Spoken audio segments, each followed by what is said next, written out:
Welcome, ladies and gentlemen, to high above the Austrian Alps. It's not really the Alps, but it is an amazing racetrack for our start to begin the 33rd race day of AMX Global League Season 3.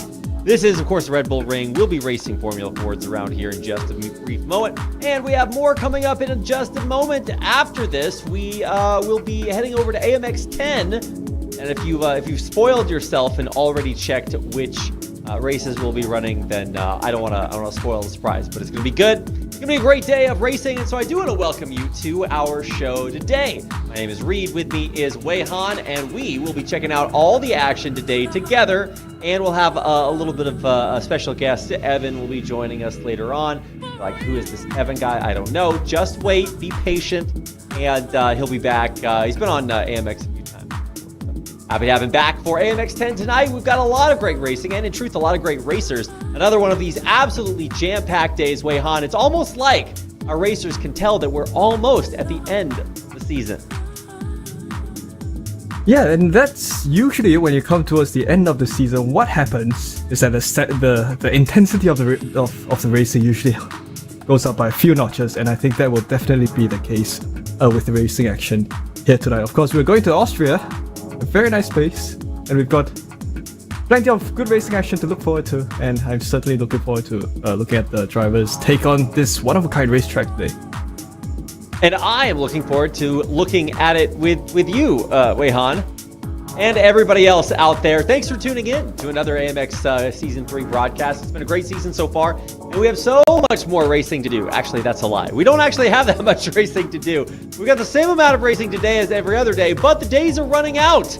As we near the end of the year, we will be, we're coming into our final week next week. Well, we only have 3 more races left after today's. So 3 more race days left. There we go. I'll get it right eventually. So today we will be racing here. I don't want to steal Weihan's thunder. He'll be introing us in just a little bit. But this is the final time for this season that we'll be heading out to the Red Bull Ring. So a little bit of an auspicious moment. Let's go ahead and do some housekeeping. If you guys are new to the AMX Global League Season 3, this is where and when we're doing it. We're running until December 17th with $25,000 on the line. We have more races in a year than any other tournament out there, including a high variety of cars and tracks, and the combinations are so much fun to race. Heard it time and time again from our racers. The unique combos are not something you get anywhere else. We also have a unique format with 50-minute race qualifiers, top 15 reverse grid in between heats 1 and 2, and it really helps spice up the action, make it a little bit of a test of survival, but also keeps the racing fun and exciting. So a lot of really cool things to talk about for not only just the season, and I know I've said this 100 times, but it does make things really, really fun. So hope you guys enjoy the race today. That is a look at our format. We also do have a few more extra requirements. There we go. For AMX 0, if you join with a webcam, then we're going to give you an extra $1 as a thanks to you for turning on your webcam, joining via the video link in the AMX Discord, or on the website at amxrace.com. Also, when you win money, when you win over $100 in AMX Global League Season 3, we pay you out the month after you win over $100. So if you win $100 in November, you're getting paid out in December, so on and so forth. And we're racing Wednesday, Saturday, Sunday at amxrace.com. Head over there to sign up whenever you want. Like I said earlier, we go racing on Wednesday, Saturday, and Sunday. This is our schedule for our Americas region viewers. We're racing in the evenings on Wednesday, and then Saturday and Sunday we are racing at night, or in the afternoon. So that's right before noontime and then right after it for AMX 10. So noontime on the weekend and evenings on Wednesday.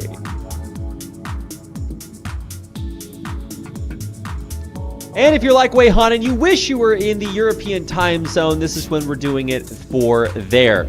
Starting a little bit after midnight on Thursday. So it's basically Wednesday night at midnight. After midnight, we're doing AMX 0 and 10. And then, of course, you're getting some primetime racing action on the weekend. Saturday, Sundays, we're starting AMX 0 at 5:50 p.m. and 7:20 p.m. for AMX 10. And in case you're wondering why are those times that way, it's mostly just to make it easier to transpose the times and give you guys plenty of time for practice and a break in between the races. Now that's enough of the housekeeping. Let's talk about what we're racing for. This is AMX Zero, which means it costs zero money to enter. This is a free league, and every day you come into AMX Zero, you're competing for $100 on the line. We really do try to give you the opportunity to come out, race your race, and win some money, and that's why we've split it up between the top 15 places. We're also giving out prizes for qualifier, Heat 1, and Heat 2. And we're spreading it out. Yeah, top 15. And if you do take home everything, we got $7 for qualifier, Heat 1, and Heat 2 for first place. Plus fastest lap, $1 bonuses, and another $1 if you turn your camera on. A lot of money on the line. Now, we're not just racing for money. We do also have another prize, the grand prize for the AMX Zero Champion. Of course, provided by our friends at Next Level Racing. They are providing us with a GT Lite Pro as an extra prize for the champion of AMX Zero this season. If you guys have never heard of Next Level Racing, they make a lot of great sim cockpits for racing, for flight, for karts, for everything in between. Anytime you need some racing cockpit setup stuff, check out Next Level Racing. A big thanks to them for helping us level up AMX Zero this season.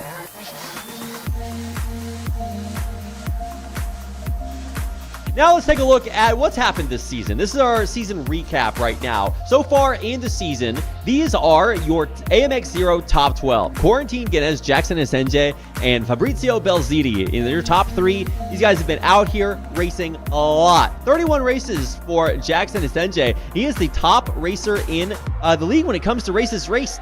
When it comes to total money in, Quarantine Guinness is doing it better than everybody else. 369 in first place. And there's the rest of our AMX Top 12. If you want to get your name up here, amxrace.com. It's the place to do it. And if you're looking for more of a power ranking style, here's the average winnings. We give out money based on placements, so the average winnings is a look at your average placements or your average power level per race. And on the race day, it is hard to beat Quarantine Guinness. Aaron Harrison and Gustavo Ariel all have put up some insane performances, and that means on the average, on the daily, they're picking up some fat stacks. So congratulations to all our racers up here. Once again, amxrace.com is the place to sign up to get your name up here in the average winnings for AMX Zero in Season 3.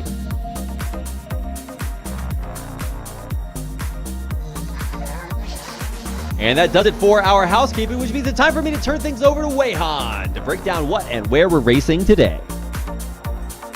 Yes, we've come to a really special place to go racing because it is, of course, the Red Bull Ring, the home of the Austrian Grand Prix. So, of course, this track located in the city of Styria, it opened in 1969 and it's one of the shorter Grand Prix circuits on the Grand Prix calendar. But that doesn't mean that it's not full of excitement, because it sure is. It's a track that's unique. Well, it used to be quite a fair bit longer until it was trimmed down due to meet with new regulations. But of course, this track comes with a lot of flowing corners along with elevation changes. So what that means is that this track presents a healthy challenge to anyone who comes and race here, from GT cars to prototypes to Formula 1 cars to anything in between. And of course, the machine of choice that these drivers are going to take to race here tonight at AMX Zero is this very unique looking open wheeler car, which is the Ray FF1600. So these are some of the more entry-level open wheel cars which drivers will kind of make use of before they step into the world of Formula racing. So these cars are pretty much like Formula cars without the downforce. So what that means is that you are essentially driving an open wheeler car, but fully reliant on the mechanical grip properties of this vehicle. So certainly something exciting for drivers to take on. Slow and chill style of racing, but still good racing nonetheless. So of course, when you have these two combinations together, you have a car that's most likely going to be very manageable to drive. When you have this on a place like the Red Bull Ring, you will be in for quite a treat. And we're definitely looking forward to that later on, Reed. Yeah, that's right, Wei-Han. Ray Race Cars. They have made so many different versions of this car, and I really do think we got the best one here in iRacing. These guys go way back. The Formula Ford 1600, I think the most robust version of it, and excited to see it here. And I'm glad you mentioned the the mechanical grip, because when it comes to reaching down and grabbing a hold of the track, you got nothing but the weight and your tires, and that is it. I guess there is maybe 1% aero underneath the chassis, but that is that's about it. That's really stretching. So you really do have to make sure to keep these corners tight, but not too tight. Otherwise, it can be a little bit easy to spin. Yeah, so I think, yes, I think as we've seen from some of the previous races this year at AMX, these cars, they look simple to drive, but they're not actually that simple to drive. That's the reason why these are kind of the bottom feeder cars for drivers looking to get more experience in the Formula racing world, is that these cars do require you to have some, to be good at handling lightweight cars, and of course that's why the cars are designed this way. So we are riding on board. We have just started qualifying. We're 1 minute into qualifying, so all of the drivers are now on the outlaps. So we are with Kieran Harrison riding on board with his Formula car, and already we kind of have a good perspective of how you can of how the track is in many ways is blending in well with the environment. With all of these elevation changes, you can see some of those inclines and declines from this onboard camera, and also very much as Kieran Harrison takes the car on towards the final sector of the circuit. Something to note with Austria, especially the modern rendition of this track read, is that drivers tend to like to go a little bit off track, a bit more than usual, and sometimes if you take too much of an off track, you do get some penalties, so drivers will have to be careful of that. Wei-Han, did you learn about Bernoulli's principle? I think so, yeah. I hope so. It's an essential physics concept. It's like the liquid dynamics version of what happens underneath a race car. It's not like it's a little bit like ground effect, but the idea is a lot like downforce. Whatever whenever you have something flowing in a direction, it tends to also make the things around it flow in that direction. It's not rocket science, but it is rocket car science, and it is kind of what's going on here, or not going on, because we don't have all those wings and diffusers and all kinds of fancy things like that. We have just put an engine on some wheels, made it look sleek, and shunted it out onto the racetrack. This is like my parents kicking me out at 16, but in a race car, which honestly might have been cooler. I don't know. But for now, we're seeing which of our I don't know if there's an analog in that metaphor for our race drivers. But speaking of which, let's talk about quarantine. No, that was William Harrison up there. Did it become British? No, I mean, potentially, given the way that the War of the Roses might have finished in alternate timelines. I'm really stress testing people today. If you guys just got done taking your SATs, this is probably traumatic for you. But for those of us who haven't had a history class since 10th grade, no, that guy was British. So just to clarify. Either way, we have finally some times being set. A few rejected, but finally they're up on the board. And this is a little bit of a long racetrack, over 4.5 kilometers, and so we've got to really take our time. If you get your laps deleted, it can be really annoying, and you might have some stress towards the end of qualifying. Currently, we do see the name that was up on your screen earlier, Quarantine Guinness, up in first at 141. Oh, Harrison right up there, and I'm expecting some 140s by the end of qualifiers, Wei-Han.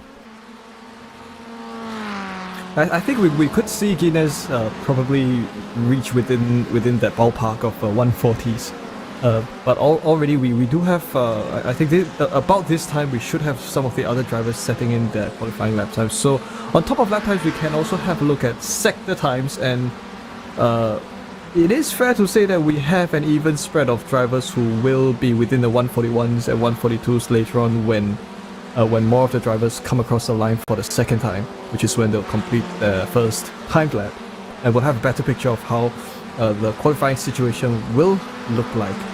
But of course, at this point, yes, Quarantine Guinness has gone back to France, and he's become a year younger as well. He's still with Team simracing, so this is Quarantine Guinness. If you're interested in following him on social media, his tag is right there on the screen, and he's also right here fighting on provisional pole position. So definitely great stuff indeed, Reed. I was a big fan of Transformers, Voltron growing up, and I have this problem, right? So we show the picture of the race car driver on the screen, right, Weihan? So that's the guy. And we just promise you that's what he looks like inside the car, inside the helmet in real life. But all you see on your screen is the race car and the livery and the personality that comes along with how you see somebody drive, like that. That's what my brain looks like when I'm not on my meds. You know, it can be a little bit difficult at times to keep it pointed in the right direction. But it is a little bit like Voltron-esque in that if you change something about the car based on, it's the same driver, but sometimes they drive different cars, and so today we get this version of their iRacing Megazord, Weihan. And honestly, I love it. We've raced a bunch of Formula Ford races, Formula V races, all these open-wheeled races this season, and almost unanimously, every single time we finish it, the drivers like that was so much fun, especially because we're racing on tracks that are not really part of the major series that carry a lot of the cars we're taking out on these. So a lot of fun to kind of stress test our drivers, see what their skills look like, not in their comfort zone, but maybe a little bit outside of it, racing some cars on tracks that you might not have practiced before. And that's where you see where real racecraft comes in, right, Weihan? We've got Quarantine again as a guy that has really stood the test of time and shown that no matter where we are or what we're racing, always shows up. You know, speaking of Megazords, well, I used to watch Power Rangers a lot when I was much younger, like, I don't know, 10 years ago or so.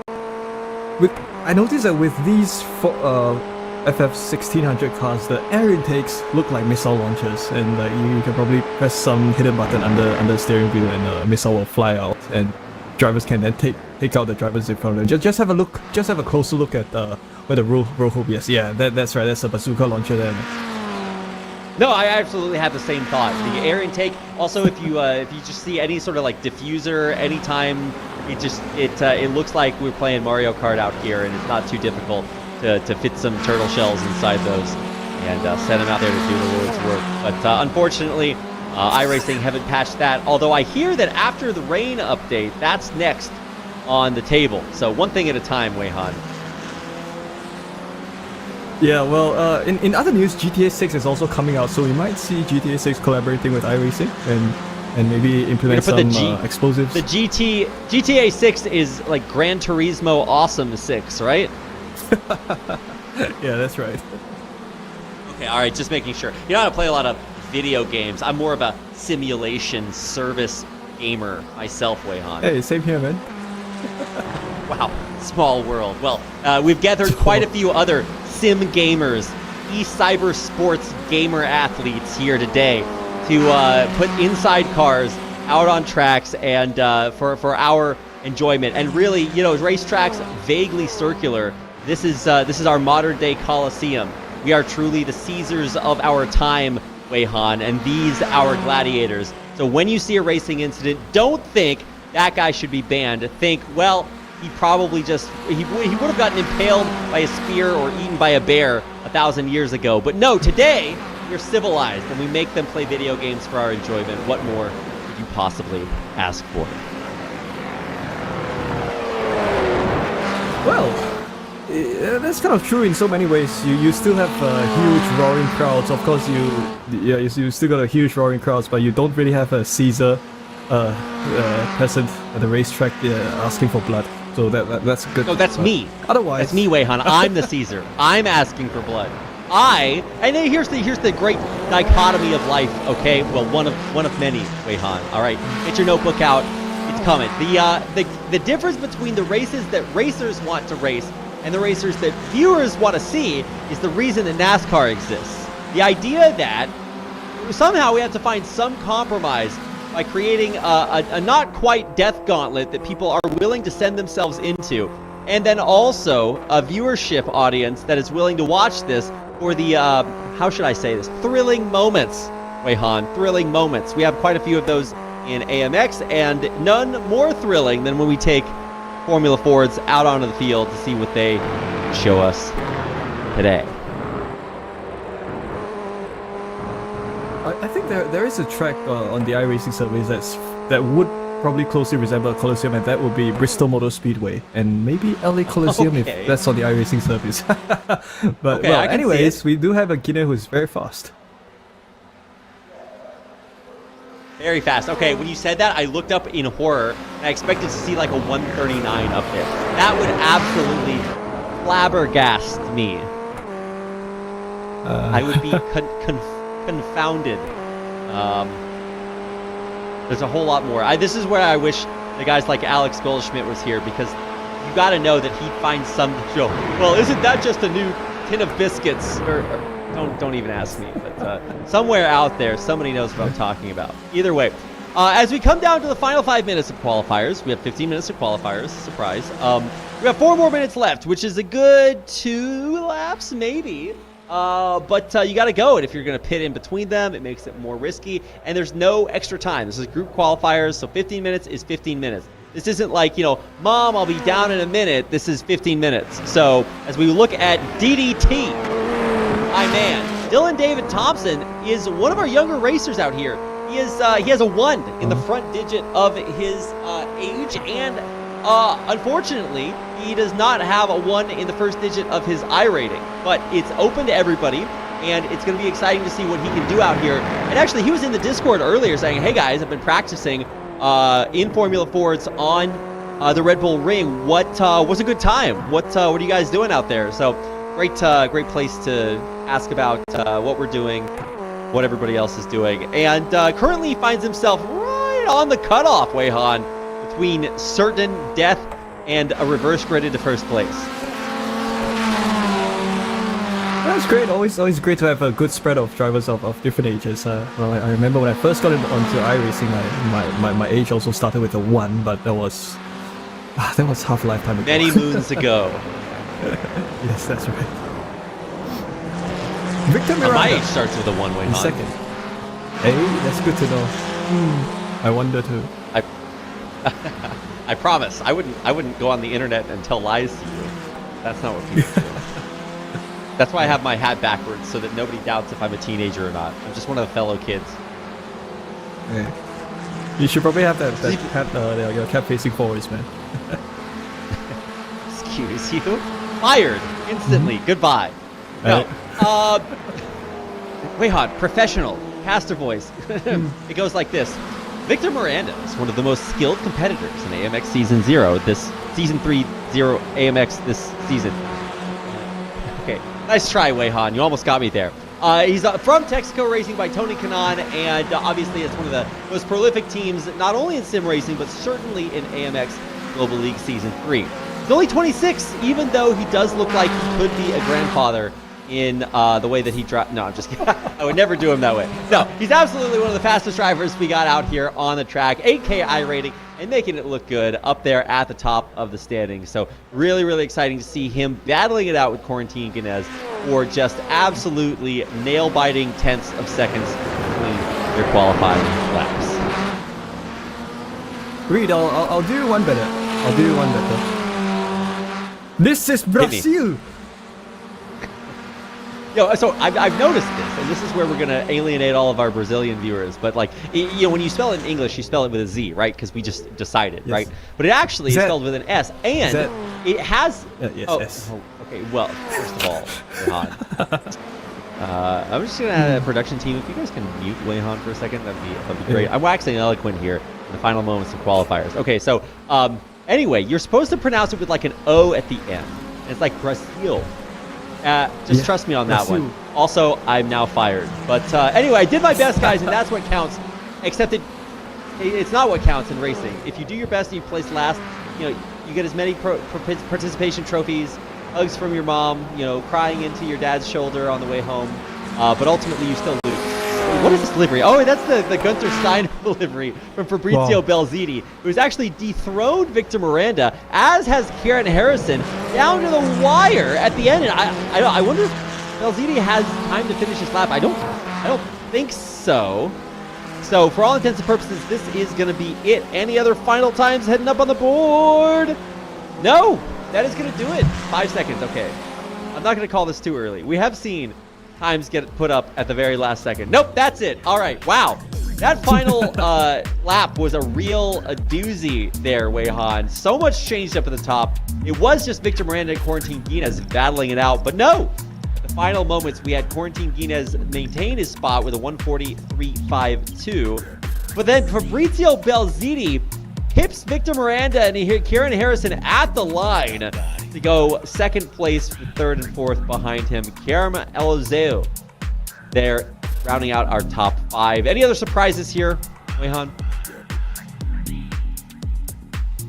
Well, everyone seems fast. They really do. And all the lap times are reasonably spaced apart, like within 3 seconds of one another is what I expect, or maybe within 2.5 seconds of one another, from the pole sitter all the way down towards like somewhere around 75% of the field. That's a good indication of good pace all throughout. So no big surprises, but we'll probably keep that observation for the race itself. Hopping onto the grid for our first race of the night. This is Heat 1 for AMX 0 Race 33. There's only 36 race days in the season, 36 AMX 0 races, and we are on 33. That is, wow. I cannot honestly believe that we're here, Weihan. It seems like it's been like a year, but wow. I guess it will be about a year since I've joined AMX, coming up soon, but think about this as your AMX 0 Christmas present. And get everybody out here on the grid. Then Santa Claus and his reindeers can get started. Oh yeah, there you too. Christmas in Austria. That's like very close to where Santa lives, right? Probably. I would say so. Maybe a plane flight away. Okay. Well, I think that's where St. Nicholas is from. Unless I think everybody has their own award. Where's Singaporean St. Nicholas from, Weihan? I don't think we have one apart from our finance minister. He's the guy that drops off the packages for mommy and daddy at the end of the year. Sounds right. Green, smokes out, the wheels are turning and burning, and we are good to go for lap number 1. The race started looking good so far. Knock on wood. Let's see what our racers do. Diego Villarreal making up 3 places with an excellent start. But here's where the rubber meets the road. Around the first corner, and it looks like most of our racers keeping it pointed forward. Now, some absolute barn burners of starts there. Diego Villarreal motoring through to a top 3. Right off the lead, Gerardo Ramos also getting up there into P7 after starting 10th. And a few of the biggest winners, it's Facundo Rago actually dropping down 3-4 spots. So not a great start there. Oh, a little bit of a slowdown as we have a spin out, looking for a safe rejoin there off to the side. It looks like that's Nico Godoy off to the side there, and thinking, of course, bringing up the way back rear. He got taken out a little bit earlier on. Thompson, Carvalho duking it out there in the back. But for the most part, we had a pretty good start, Weihan. I think we do have quite a good start. A lot of drivers are still they're still not in single file yet. They're still side by side, which is a good thing because drivers are all very keen on overtaking. It's not all the time that you see racing like this. So they're still side by side, halfway through the lap. Yeah, absolutely. But look at what we're showing up there on the timing tower. Honestly, just as impressive as watching these racers race is seeing what they've done so far, and we're not even a lap through. Carvalho had a little bit of a jaunt off the track, so he's falling down. But for the most part, we have some insane racing, plus 8 for Harrison, 6 for Miranda, 8 for Guinness, who are watching right now. And honestly, this is just exactly what I wanted to see. Intense battles by our best racers at the front of the field, battling for our enjoyment.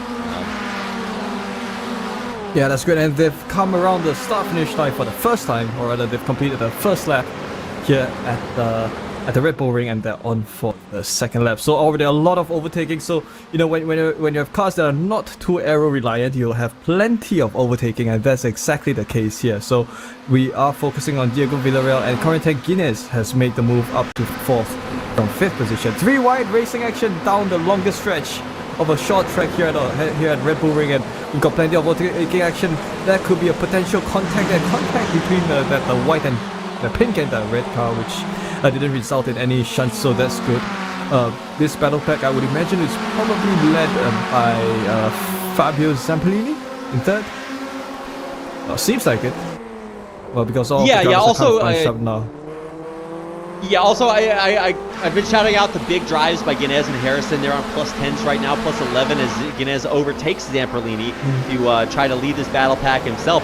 Zamperlini himself is on a great drive, P5, and holding for now. Ramos on his tail, though, keeps this battle absolutely intense, Wayhan. We got 20 cars on the track, and there's action everywhere, all across. I do not envy the job of our production. And if you want to follow along with us, you can see that live timing QR code inside of your screen. I'm actually going to try this out right now with you guys. So here's, hold on, let me open the camera.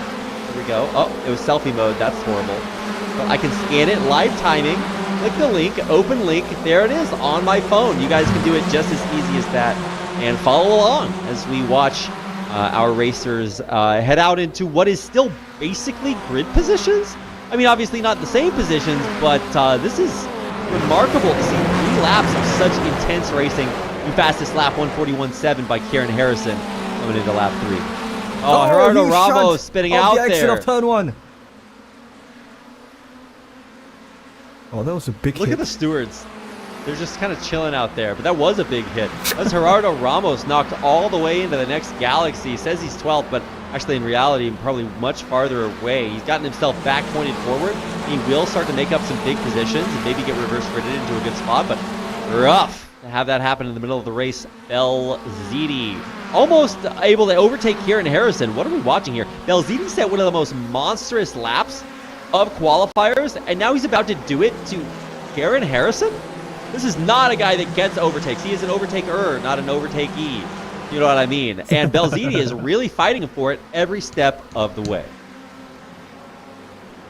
Yeah, great racing action here towards the midpoint of racing here at Heat 1 at the Red Bull Ring. And, well, you can see most of the drivers, they do have their bearings on point, and we'll have a look at the picture-in-picture feature of the crash on lap 3. So I think that was the result of some of the cars going too wide, and you know, of course, you have a hump along the exit of the curb. And yeah, multiple contacts there before this particular car got a huge hit into the exit of the first corner. So yeah, indeed, in some ways, the first corner having good business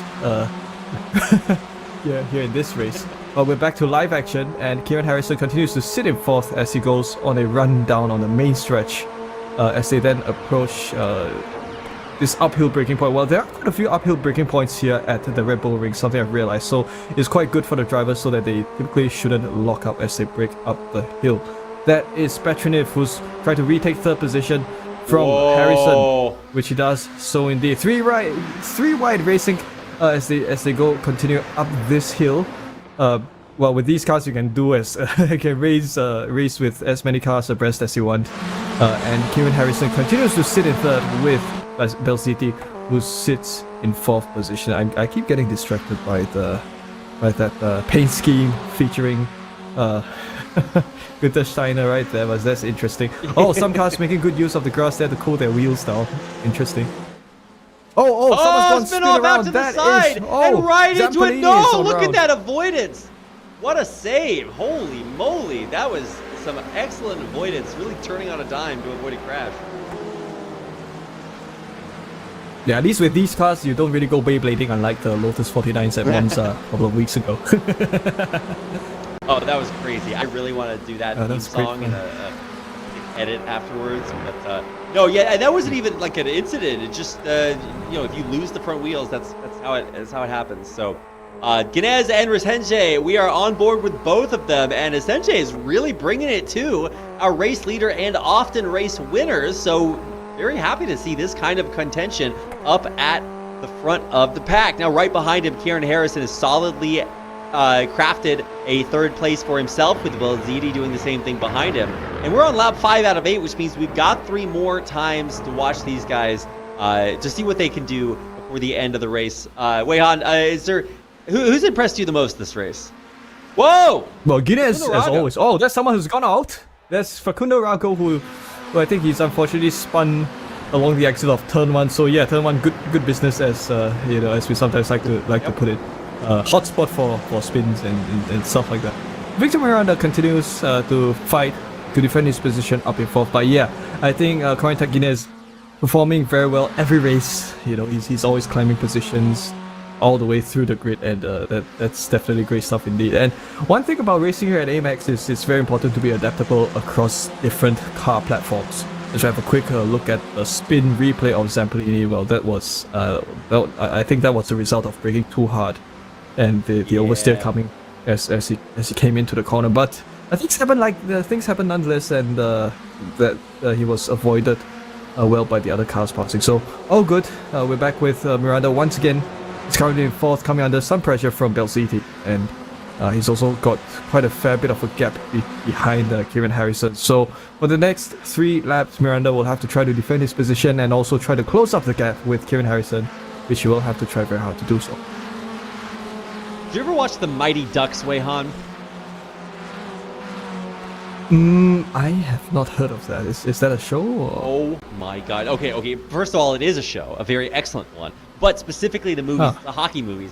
And they have these kids that play hockey, and there's these 2 guys that are super rough, and they call them the Bash Bros. And I love to think that M and V Carvalho down there towards 11th and 12th are what we have as our version of that. Let's watch Facundo Rago here. Oh, open wheelers. Wei-Han, why don't they protect those wheels, close it up so things like that can't happen? Dude, that didn't look too clean to me. It wasn't a good incident. Well, not a good look, but I hope the drivers are on a recovery drive nonetheless at this point.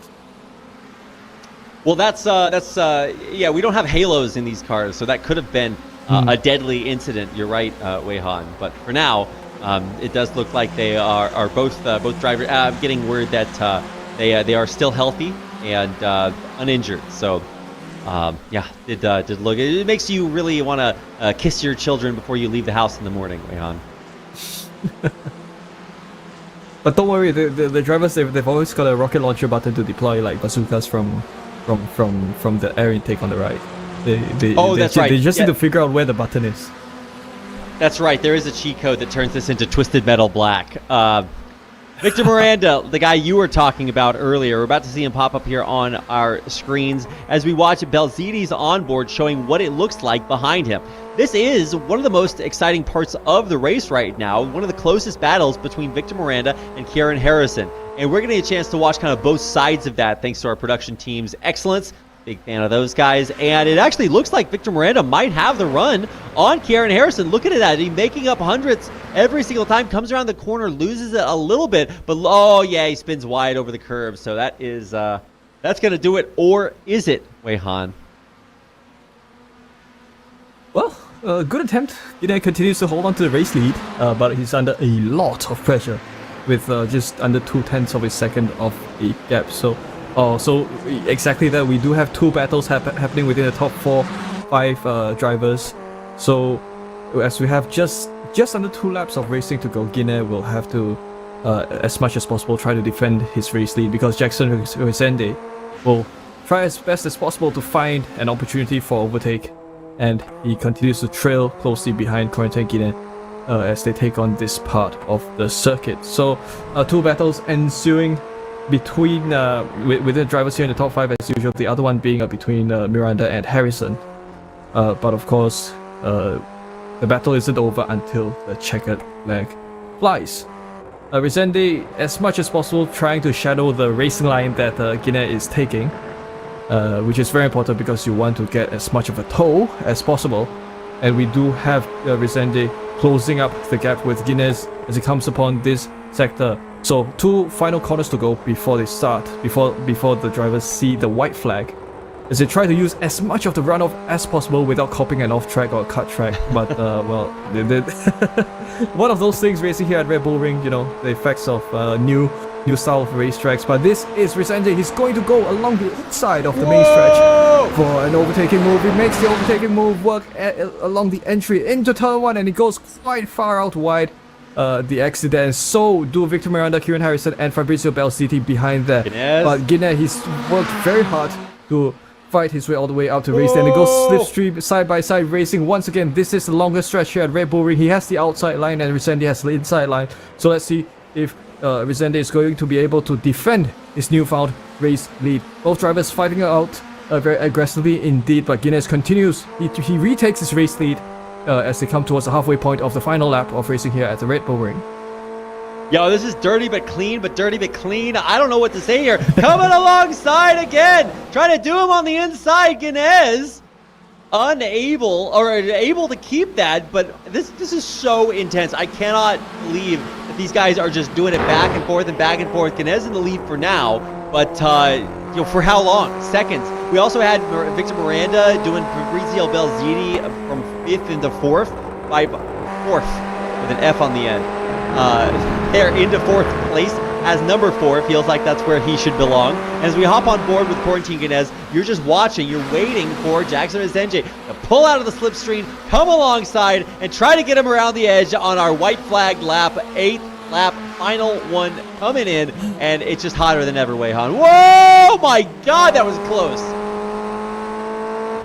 And it is going to be the checker flag, and the race win will go to Quarantine Guinness, who's fought so hard on a hair's margin to take the race win, or to hold on to the race lead and take the race win. He was right at the right place at the right time where it mattered, and Jackson resented as he tried so hard, but he wasn't able to take the race win. So Guinness comes home first, and Jackson Resende comes home second. Kieran Harrison will come home in third, with Victor Miranda in fourth and Fabrizio Belziti. These three drivers from third down to fifth position. They fought hard for third position, and the results are as follows. It would seem to be that Guillaume Eliseo has come home in sixth, with Facundo Rabo in seventh, Fabio Zampolini in eighth, and we have a look at the rest of the drivers making it home after an intense first heat of racing here at the Red Bull Ring. But of course, this also means that Mateus Machado, currently in 5th, will start from pole in the second heat.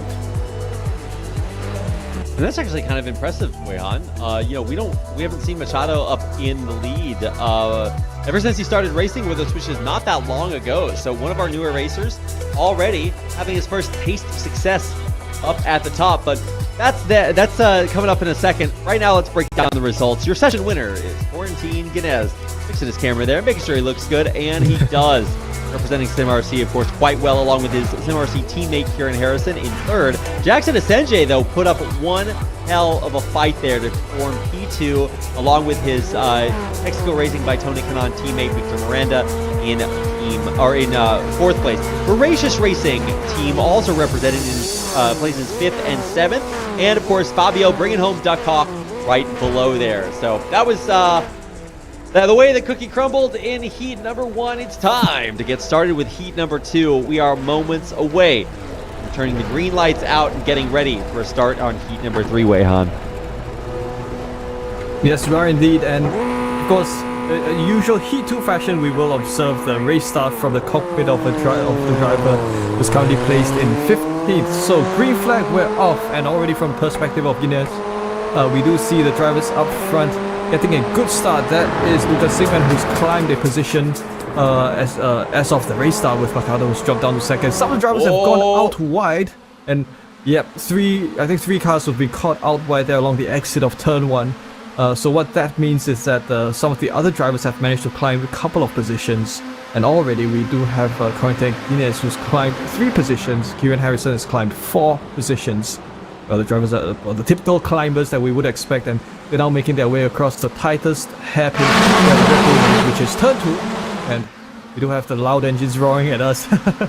Carvalho currently in 9th, who we're looking at, and we do have quite a good start here. I think it's probably a little bit cleaner than the first heat, so that's probably a good sign as the drivers come past some of the other corners as well. Someone's gone out wide there, but the rest of the drivers making it through safely nonetheless, as we do have quite a lot of shuffling in positions. A net gain in positions do most drivers, at the expense of a handful of drivers who've lost a lot more positions.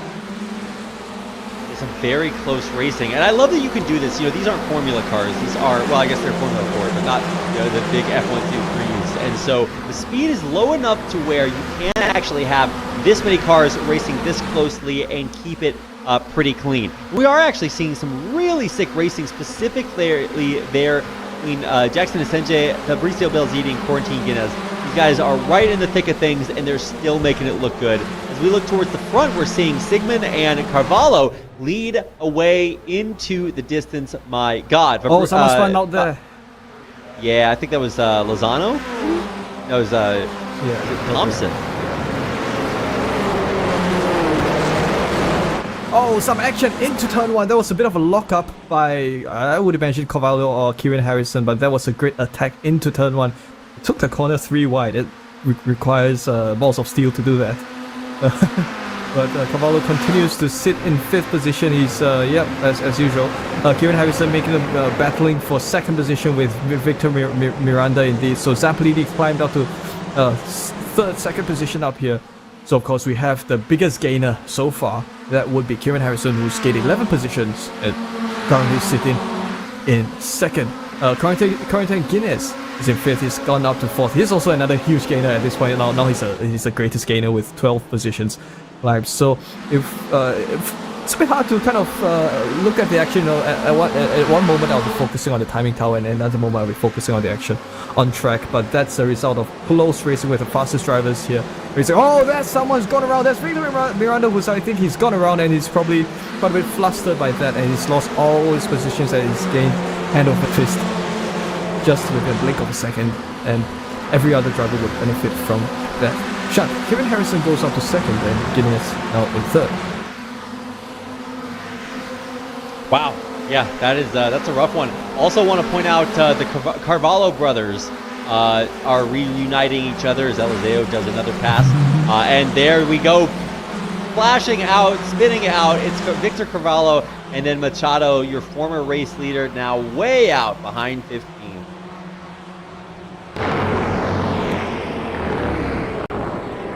Yes, Guinness continue to sit in 3rd, and yes, both Guinness and Harrison, both drivers, they have something in common. Obviously, they're teammates from simracing racing team, and both drivers do also happen to be biggest climbers in most of the races that we've observed and participated in here at AMX. So Guinness taking the slipstream of his teammate, which is always a good thing to do. Now on that was the longest stretch there as they come upon yet another stretch here. Well, you just have to kind of appreciate the landscape here at the Red Bull Ring. You've always got breathtaking Austrian Alps in the background with the hilly elevation changes of the track. It's always quite an experience for whoever races here. At the same time, it also presents quite a unique set of challenges for the drivers. Guinness continues to find in 3rd, but he has an army of other cars behind him, who's definitely keen on taking his position. So we do have like an average of 2-3 tenths of a second of a gap between all of the drivers here, from 2nd all the way down to perhaps 7th, 8th or 9th. So it could be anyone's game at this point, as we have a look at the action unfolding right here up top. Kieran Harrison continues to be in 2nd, and we have a perspective right now from Harrison on Guinness as they now take the final 2 corners. Again, using the full width as permissible by iRacing to take the full width of the track. I don't know how far wide you can use the track, but back when I used to race here, I couldn't use too much of it off track, or I would cop some instant points. Nonetheless, good racing nonetheless. Esteban and Carvalho spinning out there towards the back. Zampolini has NJ battling it out neck and neck, side by side. These guys are absolute monsters, and they're not giving up. Look at how close those guys are racing. In the same situation up the front as Kieran Harrison takes the lead from his teammate Corentin Guinness, now down into 2nd. There's a great overtaking move for the race lead by Kieran Harrison. He's now 4 tenths of a second ahead of his teammate Corentin Guinness. So yeah, great overtaking attempt. We do likewise also have a battle for 5th happening somewhere just a bit of distance in the background. So something that we've noticed here racing these Formula 4 1600 cars is that you've got good battles happening all throughout the field, and sometimes you'll always have at least 2 battles happening at any point in time, which is always a good thing. Someone's gone around. There's Sigmund that was Facundo Rago. I think he's gone around and he's lost probably 5 positions, 6 positions right there. Oh, he's down to 12th, so a huge loss. Mega L for Rago, who's lost quite a lot of positions, but he still has half a duration's worth of the race distance left to regain his lost positions. Don't fire me. Yes, absolutely, an L move there, wait on for sure. All right, Fabio Zampolini has pulled an L move of his own, off track there, and now down a place from where he started. But man, look at this. Rizzo Lozano up into 8th, number 13 car on a absolutely mad drive way up the field. Kind of rare that you get a chance to see that. He is really making some good moves. Zamperlini is down one place after that spin, continues to drop. As Petroniv does a clean pass here. But look at what we have on our screen. It's side by side. Threading the needle there is, I do believe, Carvalho, and he moves up past through a pack of 3 into ninth for now. Whoa, that was a hard break, and he is going to get done around the inside. Still very clean, very close racing, keeping it exciting all the way into lap 5. Yeah, racing exciting from start to finish indeed. You don't need a fast car or a world-class race circuit to have good racing. You know, you can have these cars at a good place, a decent enough racetrack, and you have excellent racing nonetheless. So Facundo Rago going on a recovery drive is back to 9th position where he nets 0 positions. So kind of back where he started, but still good driving nonetheless. He's managed to go for a bit of a recovery. So it's the gap so we have a look at some of the other drivers who are racing, who are behind Arago around the midfield, around the mid-pack. But of course, mid-pack in this sense, these are still very fast drivers, so all of them are very good indeed. We're back with the race leader Guinness, who seems to have retaken the race lead from his teammate Kieran Harrison. So Harrison continues to sit in 2nd position. Again, we do see them kind of taking turns to take the race lead. Yeah, there we go. Indeed, yes, it is Kieran versus Guinness. Absolutely, indeed. Always a good sight for us as we observe these drivers battling it out. So Kieran Harrison gains on Carrington Guinness along the long backstretch here at the Red Bull Ring, but Guinness continues to hold the advantage ahead of Harrison as they take the 3rd stretch here at the Red Bull Ring. And we'll have to see if he's able to close the gap up as much as possible before then going for an overtake move. Because the thing with racing here is that it's not difficult to overtake here, as we've seen from previous attempts, but you have to ensure that you are able to keep up with the driver ahead of you with slipstreaming. And we continue to observe Kieran Harrison taking the corners here. Well, I think it could be either of these drivers' games, because we've seen from the previous heat, I think Guinness took the race win, but that was after Harrison also. That was also we did kind of see some of the other drivers giving Guinness a good run for his money. So right now, I think Harrison is doing the same. Indeed he is. Sigmund getting passed by Eliseo up into 4th, making up a big place. That's worth $1. So he'll find himself in 4th up at the top. That's where the action is for now. But also, I think it's actually even tighter between Lucas Sigmund and Eliseo, who's in 4th. His 4th, 5th battle is just not letting up. And we are about to hit that white flag here in one more lap, Weihan. So we do not have a lot of time left over. And even more places being made up here right at the start-finish line. We've got Lozano going up. He's on a P12, on a plus 12 run. So some really insane drives coming through. And actually, after spinning out before, Victor Miranda has now set the fastest lap. We'll get $1 for that. And has moved himself up into the points again in 15th.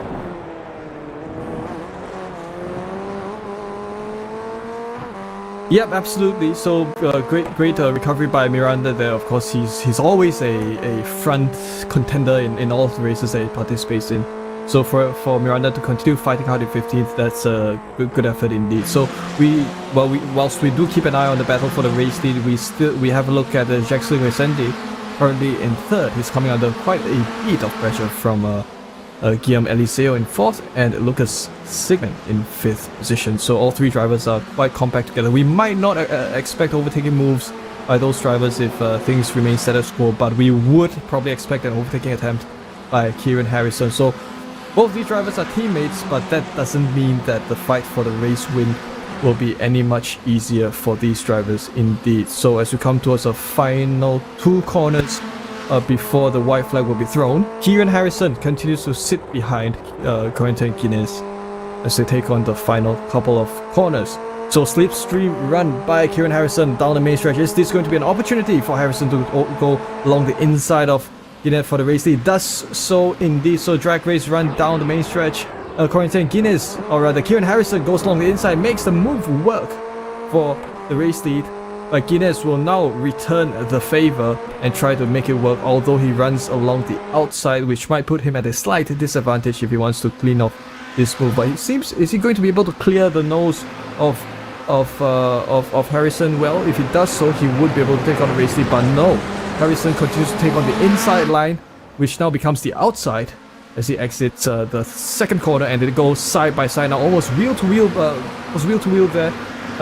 So it is going to be dead heat between Guinness and Harrison as they go battling down this stretch once again. They're coming upon the braking zone. This is very tight. It could be anyone's game, Reed. Oh my god, yeah, but the inside line's so important there, but is it though? Is it though? Kieran Harrison around the outside, half a car length now the lead, and now he takes the inside, not for long. Oh my god. Kieran Harrison and Cortine Guinness, these teammates from SimRC are making it look good. And you can see the smile on Harrison's face. He's been here before. He knows what this is like, and he knows that he is battling absolutely one of the best on his team. But for now, they are absolute rivals up at the top and giving us an absolute show here down to the final corners. Final two corners, final corner that we come. Of course, it has been Guinness who's been leading most of the race, but again, with race wins, it only matters where you're at, where it matters the most. Kieran Harrison comes around the line as he takes the race win away from Cortine Guinness right at the final moments of the race, and Guinness kind of does that in acknowledgement of the good race that both Harrison and Guinness have had. So your race winner Harrison, great drive indeed. Jackson Vicente comes home in third, and Guillaume Eliseo comes home in fourth position. Lucas Sigmund managed to maintain his position well indeed, sits in fifth, and we've got some of the other drivers making their way around as well. This is Dylan Thompson, who, well, one of our new drivers. He comes home in 15th position, which does net him some points.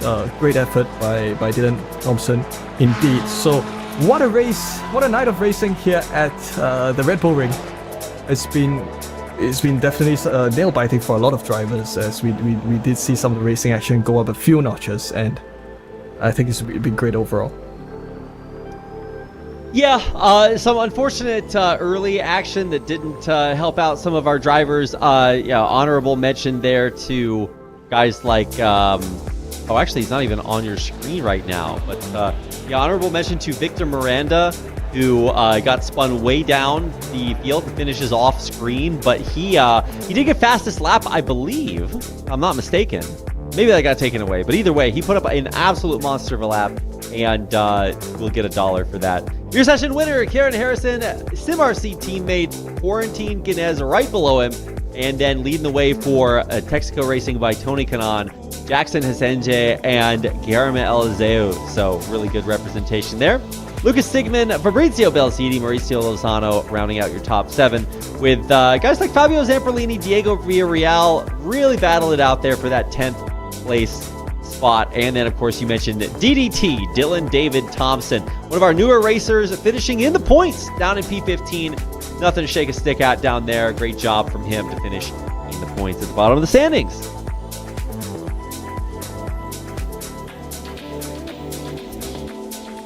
Excellent stuff indeed, Reed. So, well, we earlier on in this broadcast, we did mention that the race, the intensity of the racing will kind of go up a few notches as we head towards the end of the season. I think that was the case. I'm not sure if it's pure coincidence or if the drivers just want to make this work after like almost 2 months plus of racing. But whatever they're doing it right, and that was the case for all of the drivers who've raced here. Yeah, it has been a very long season. I'm glad you mentioned that, Weihan. Yeah, 33 AMX 0 races done. Unendusted. Okay, I'm not going to do it. Anyway, it's in the record books for now. And either way, it's been a great race for AMX 0 today. We only have 3 more of those coming up next week and the week after that. So we are coming down to the very end of our season. And so for one of the final times, I want to direct you guys right down below the screen. You can see all of our social media, also all of our sponsors, Automatics, BenQ, Next Level Racing, and of course, our partnership with the FIA FSN Kara. You'll see that pop up there, as we've more than happy to work with them this season for AMX Global League Season 3. Social media, it's where you can find updates and all the info on where and what we're doing for AMX Global League in Season 3 and beyond. on Twitter and Instagram is where we're posting highlights and everything in between, announcements, updates, all that good jazz. If you want to join the conversation, head on over to the AMX Global Discord. You can find it by just searching for AMX Global Discord. Also, there's a link on amxrace.com, which coincidentally is the place where you can sign up to race in tournaments like the one that you saw today. $100 on the line in AMX 0, and coming up, we've got $600 on the line in AMX 10. So even more of the action just does not stop. And if you guys want to be a part of it, amxrace.com is the place to do it. A big thanks to all of our drivers for participating in AMX 0 today, and we look forward to seeing them and maybe a few others joining us for AMX 10 coming up in just a little bit. So thanks for watching, guys. We'll be back in just a little bit for AMX 10. Don't go anywhere.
to save our home.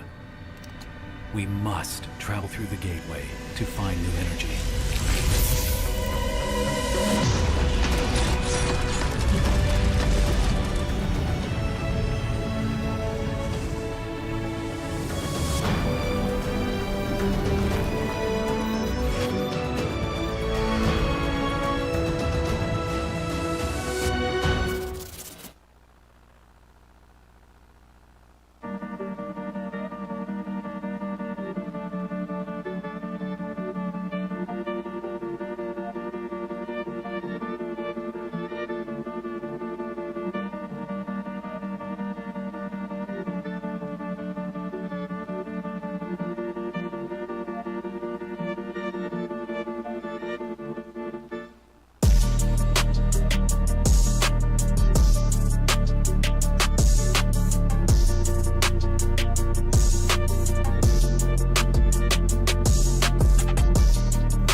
Hello, ladies and gentlemen, and welcome back to the AMX Global League Season 3. We are here in Zolder. What a cool name. Anyway, it sounds like it could be a Power Rangers villain. Zolder for Toyota GR86 Racing, one of the best tracks and cars that we've had all season long. We're going to bring it back, run it back one more time, because we are getting towards the end of the season. That's right, Season 3 feels like it only just now started, but shockingly, we are coming to an end here in one more final week of races. All good things must come to an end, but before that, they have to start. So let's go ahead and start things off by introducing, I already introduced my co-commentator, Weihan, but for AMX 10, because it's the pinnacle of broadcasting, we have to bring in the heavy hitters. So we got to welcome Evan. How you doing? I wouldn't say they're heavy hitters, but I do very much appreciate the compliment. It's a pleasure to be here for AMX 10. As Reed said, we've got a great track and a great car. This should be a really fun one, as per usual. What you guys don't know is that Evan has a black belt, like a literally black colored belt. I don't know why they call them that in karate also, but I'm sure it's basically the same, right? Yeah, absolutely. Okay, Weihan, what's your martial arts belt level? Well, that's a long time ago. Long time ago. Taekwondo black belt, that's all. But that was like 12 years ago, so it doesn't count anymore. 12 years ago. No, I'm sure you've still got it. It's just like kicking a bike, right? Anyway, we're about to get ready to go into our AMX 10 race for today. So enough with the nonsense, guys. It's time to get super serious. It's AMX 10, and that means that there's $600 on the line. We also have some of the best racers we've had all season long racing for your enjoyment today. So it's going to be an exciting day of racing action, as if it hasn't been already. You guys are just now joining us and you missed the AMX 0 broadcast. Well, first of all, go back and watch it, but I'll break things down for you one more time. We are running this for 3 months. We're almost getting down to the end on December 17th. $25,000 on the line, and the most races of any other tournament in the world. We also have some pretty cool car track combos, as Evan was talking about a little bit earlier. The format also pretty darn cool. 15-minute qualifier, Heat 1, Heat 2, with top 15 reverse grids in between. And it's going to be a great race to see some of that action, because it really does give us a lot to look forward to today. Okay, that's enough of that housekeeping. We got one more slide to go through, and that's just talking about the requirement that because this is AMX 10, you are required to join via video link. Turn your camera on, click the link on the amxrace.com website, or via the link in the announcements channel in Discord. And come out and race with us. If you make over $100 in a given month, we pay you out the following month based on what you win for that month, as long as it's over $100 in groups of $100. So that is coming out to you guys. And we are racing Wednesday, Saturdays, Sundays for the most part. You can join us at amxrace.com. Sign up anytime you want. And truly, it is anytime you want, because I was checking during the break, and we actually did have several signups during the break. So they know that it's time to race in AMX 10. And if you want to know when to race in AMX 10 and you're in the Americas region, this is what it looks like. 8:20 p.m. on Wednesday, and in the afternoon on Saturday, Sunday, you are in America, 1:20 p.m. for both Saturday and Sunday there. And if you're not in America and you want to do this in Europe, then we do have times for you also. I mean, in truth, there is time for everybody to race everywhere in the world, but this is when we're going to do it. For AMX 10, we're starting at 2:20 on Thursday, so it's basically Wednesday night if you want to think about it that way, late at night. Saturday, Sunday on the weekends at 7:20 p.m., so eat your dinner, relax, glass of wine. Actually, no drinking and driving. Got to keep the BAC low for the simulator. And it's time to actually get into the good stuff. So that's the info, that's the details, and that means it's time for our prize pool. For AMX 10, there is $601 on the line. $5 each for the fastest lap in Heat 1 and Heat 2, and $40 for first place all the way down to 15th in qualifier, Heat 1 and Heat 2. But we do throw a cheeky reverse grid in between there. Top 15 do get flipped around. And that means that if you are just barely able to race for that 15th spot in the back, you get a chance to do it all over again from the front in the next part of the race. Now, this is the prize pool for today's race, but that's not the only thing we're racing for. Thanks to our friends at Next Level Racing, they have partnered with AMX for the AMX 10 Championship prize of an FGT Elite. If you guys are unfamiliar with Next Level Racing, they make some of the best sim racing and sim flight cockpits out there, so definitely make sure to check them out. Next Level Racing partnering with us to level up our competition here in AMX 10 with an FGT Elite. Big thanks to them. Now, speaking of leveling up the competition, this is what the competition looks like as far as maximum money looks like so far at AMX 10. These are our AMX 10 top 12. Quarantine Guinness up there with 25 races raced and $1,500 to his name. Gael Valero, his countryman from France, racing also 26 times with several wins, but most importantly at $1,200 in his pocket. Several other in the 1,000 club and a whole lot more doing a whole lot of winning. So congratulations to our AMX 10 top 12. And if you're looking for power rankings, who's the best on the day? This is what it looks like. A whole lot of one-hit wonders here. Benito, Prevost, Tarochi, Lebigre, and Nixon all coming out here. Busting out a fat $95 for Enzo Benito. How do you do it? I don't know. Somehow he figures it out. Chris Lolo, Thibaut Prevost down there in your top 3. And, of course, a whole host of the absolute most badass racers out there. And down in our place, also Tomás Simón, who have been fortunate enough to have out here a couple of times, making it look good. He's raced twice, has an average winnings of over $50 a race. So really, really impressive to see some of the best racers ever, anywhere, but also here in AMX 10. It's been a really, really good season to see some of their highlights. And you can check them out on social media if you're interested in the highlights that we have from AMX 10 all season long. And that just about does it. We have one final note, and that is if you are looking to race in some of the final AMX 10 races of the season, you, too, can do that for free. Normally, AMX 10 costs $10 to enter, but for a limited time only, you can join for free if you are one of the first 10 entrants. There we go. Sorry, lost my English there for a second. First 10 entrants on AMXRace.com. You can enter for free to win your share of $601. Like the racers you'll be seeing race today in just a moment. And that does it. Now that we are spinning above our beautiful track today, we're going to throw things over to Evan to let us know where we're racing, and then subsequently Weyhan to tell us what you're taking around this absolutely beautiful track. Take it away, Evan.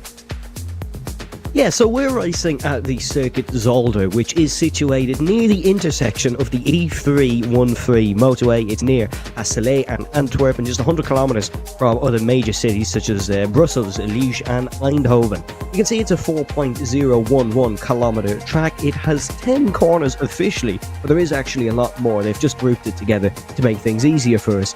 It, of course, hosted 10 Formula 1 Belgian Grand Prix in the past. It was the unfortunate location of the death of Gilles Villeneuve, but it did end on a happy note where Michael Alboreto then won the Belgian Grand Prix driving Gilles' car. It's hosted DTM across the years. It's hosted FIA GT World Championship, and it's also hosted Euro NASCAR. So we're probably delighted that we have an American reference here at one of our many European tracks. But it is a really interesting circuit, a lot of chicanes for the drivers to face, so hopefully that does lead to some good overtaking.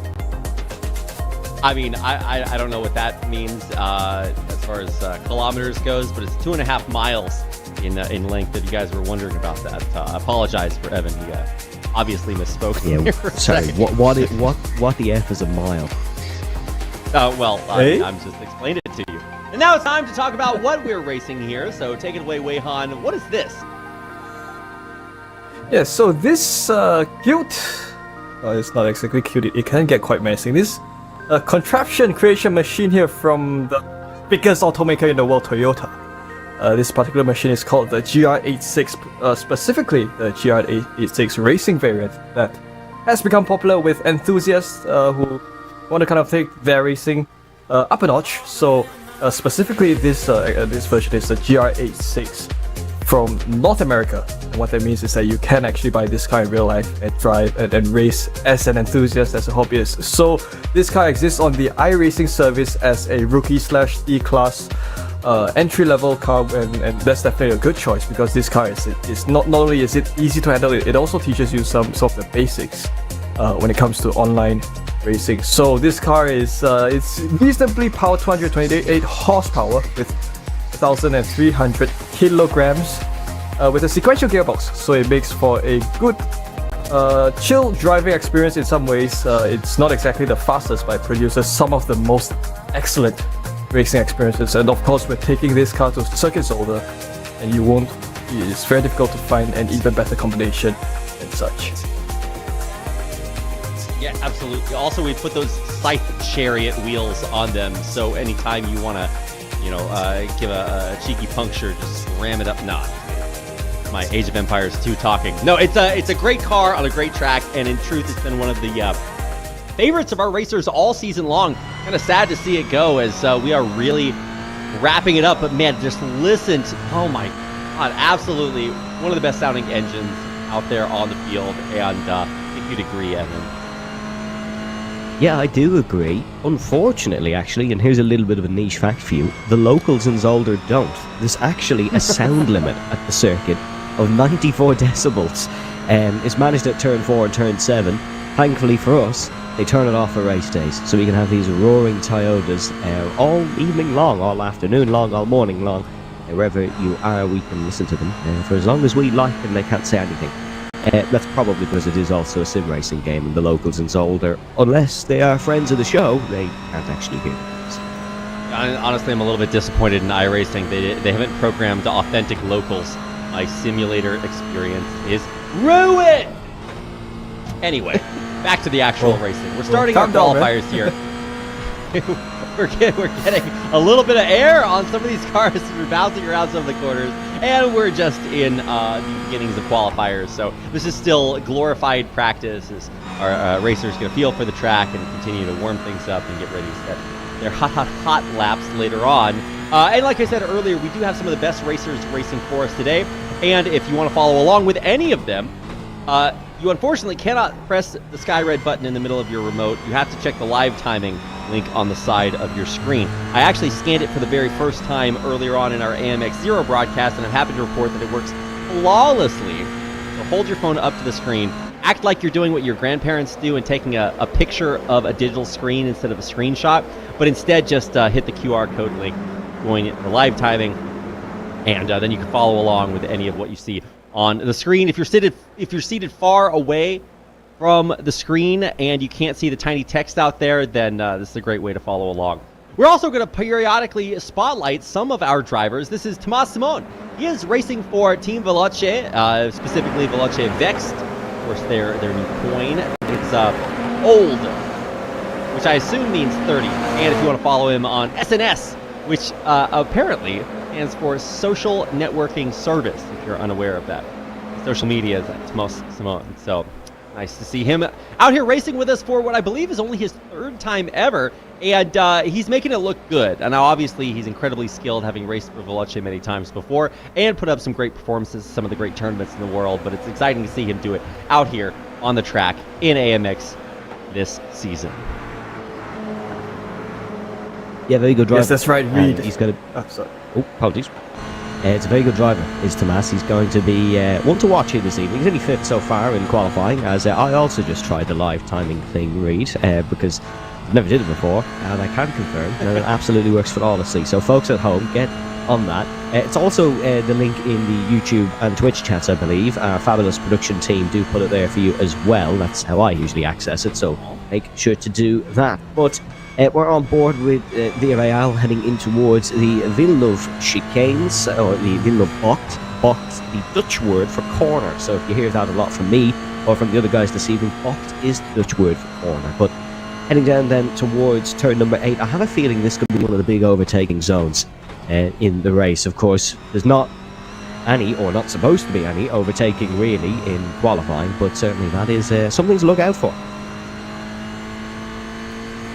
Yeah, most certainly. So, of course, we're coming to Circuit Zolder, and one of the challenges coming here is that you have to always get your braking points right. And we're not exactly halfway through qualifying yet, but we already have quite a majority of the drivers who have set down their qualifying lap times, and we have a good indication of the pace of the drivers. So the fastest lap at this point is held by Victor Miranda of 1:45.311, so we can expect that to be a good reference point for some of the pole attempts lap times.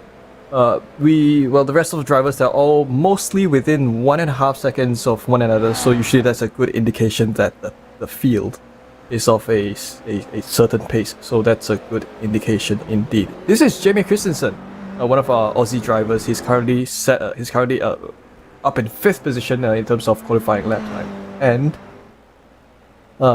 we do have a look at some of the sector times that Jamie Christensen has set in comparison with some of the other drivers. He is definitely within the same range of a lap time. So great driving. He's going to come across the line, and we'll see if he's able to best his previous lap time and perhaps have a go at making a position up. Yes, he does so indeed. Christensen moves up a position as he sets a lap time of 1:45.822 read.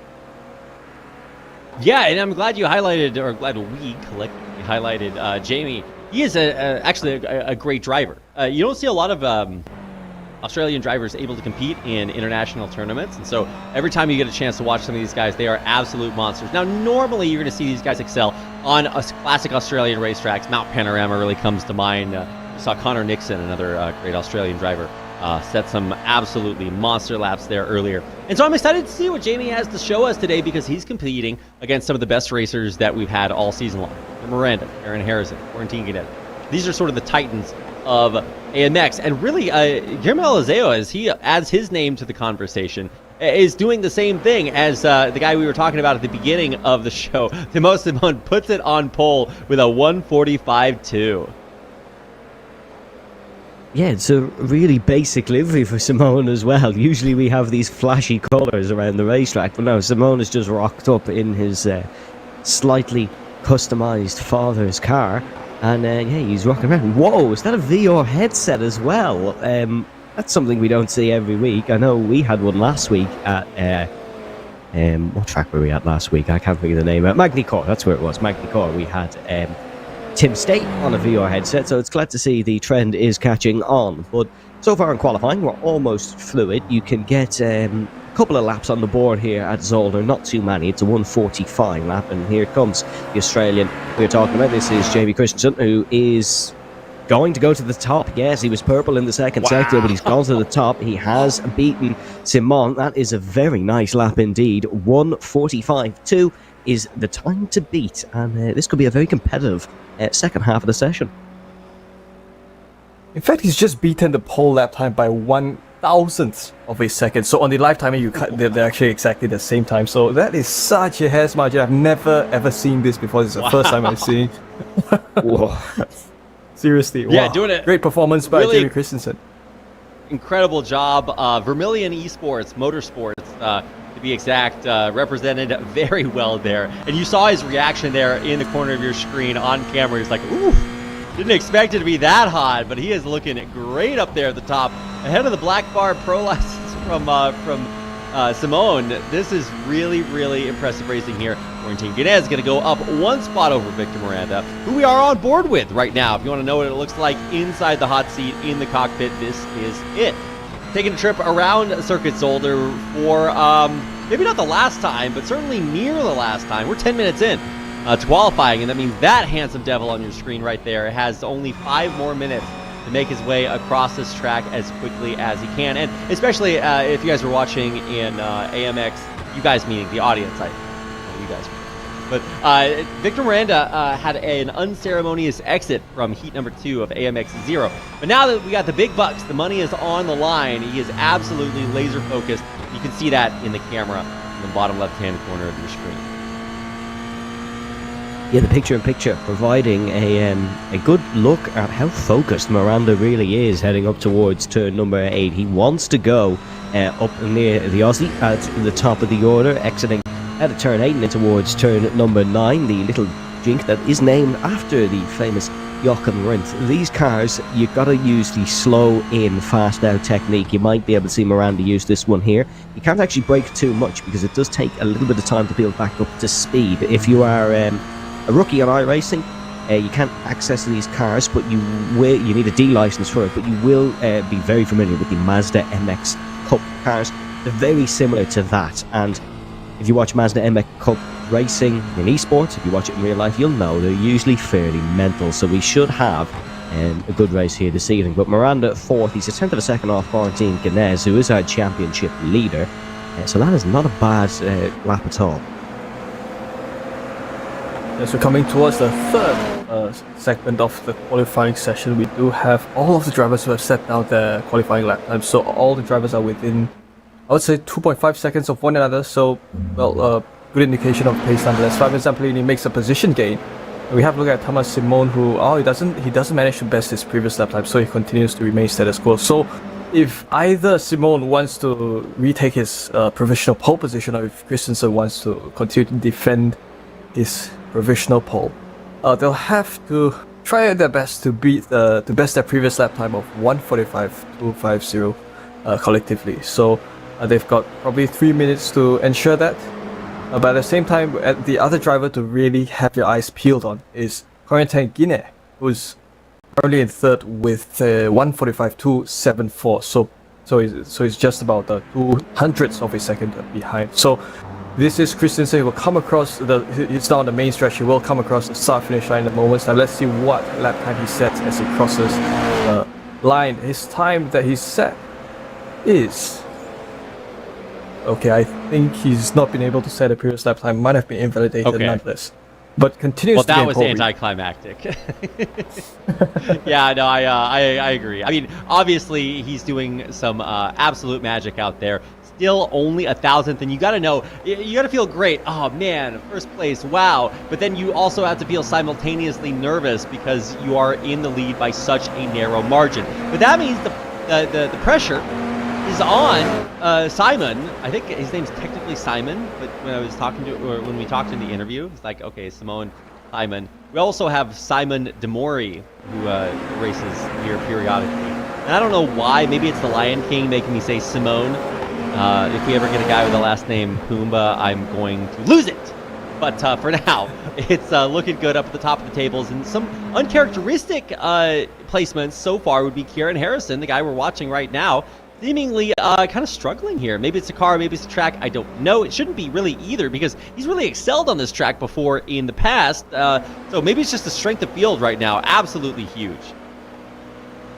Yeah, and it's also really close at the top as well. The top 6 all separated by 3/10, give or take. So that is, it's very close to the top. Keep an eye on Gerardo Ramos as well. He's just gone purple in the second sector. You can see it on the bottom of your screen there. We're looking at Eliezu in the Texaco Racing by Tony Kanaan livery. You can see it there, identical to the driver in front of him. But this is probably the last attempt for a lot of these guys in this qualifying session. It is still Christensen who is at the top. A bit of teammate slipstream games we can see in towards turn number 9.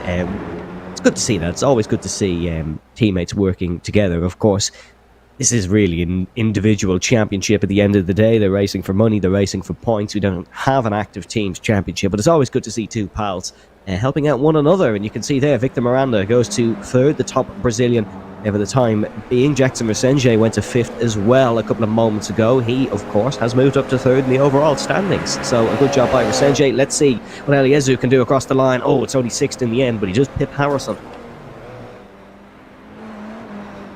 So as we come towards the final 20 or so seconds of qualifying, drivers have to make their final laps work within this time window. So Kieran Harrison across the line with a lap time of 1:45.325, so that pushes him up to 5th position, just a position behind his teammate. So he's reunited with his teammate in so many ways.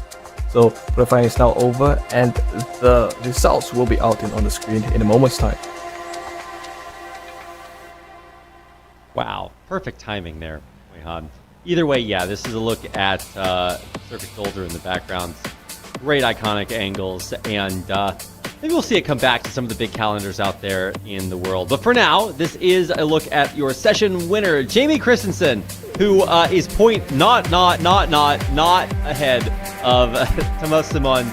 Technically, he is 1,000th ahead, and that is the difference of $15. This guy just won $15 more because he is 1,000th faster, and that's what I love about not just sim racing, but just motorsports in general.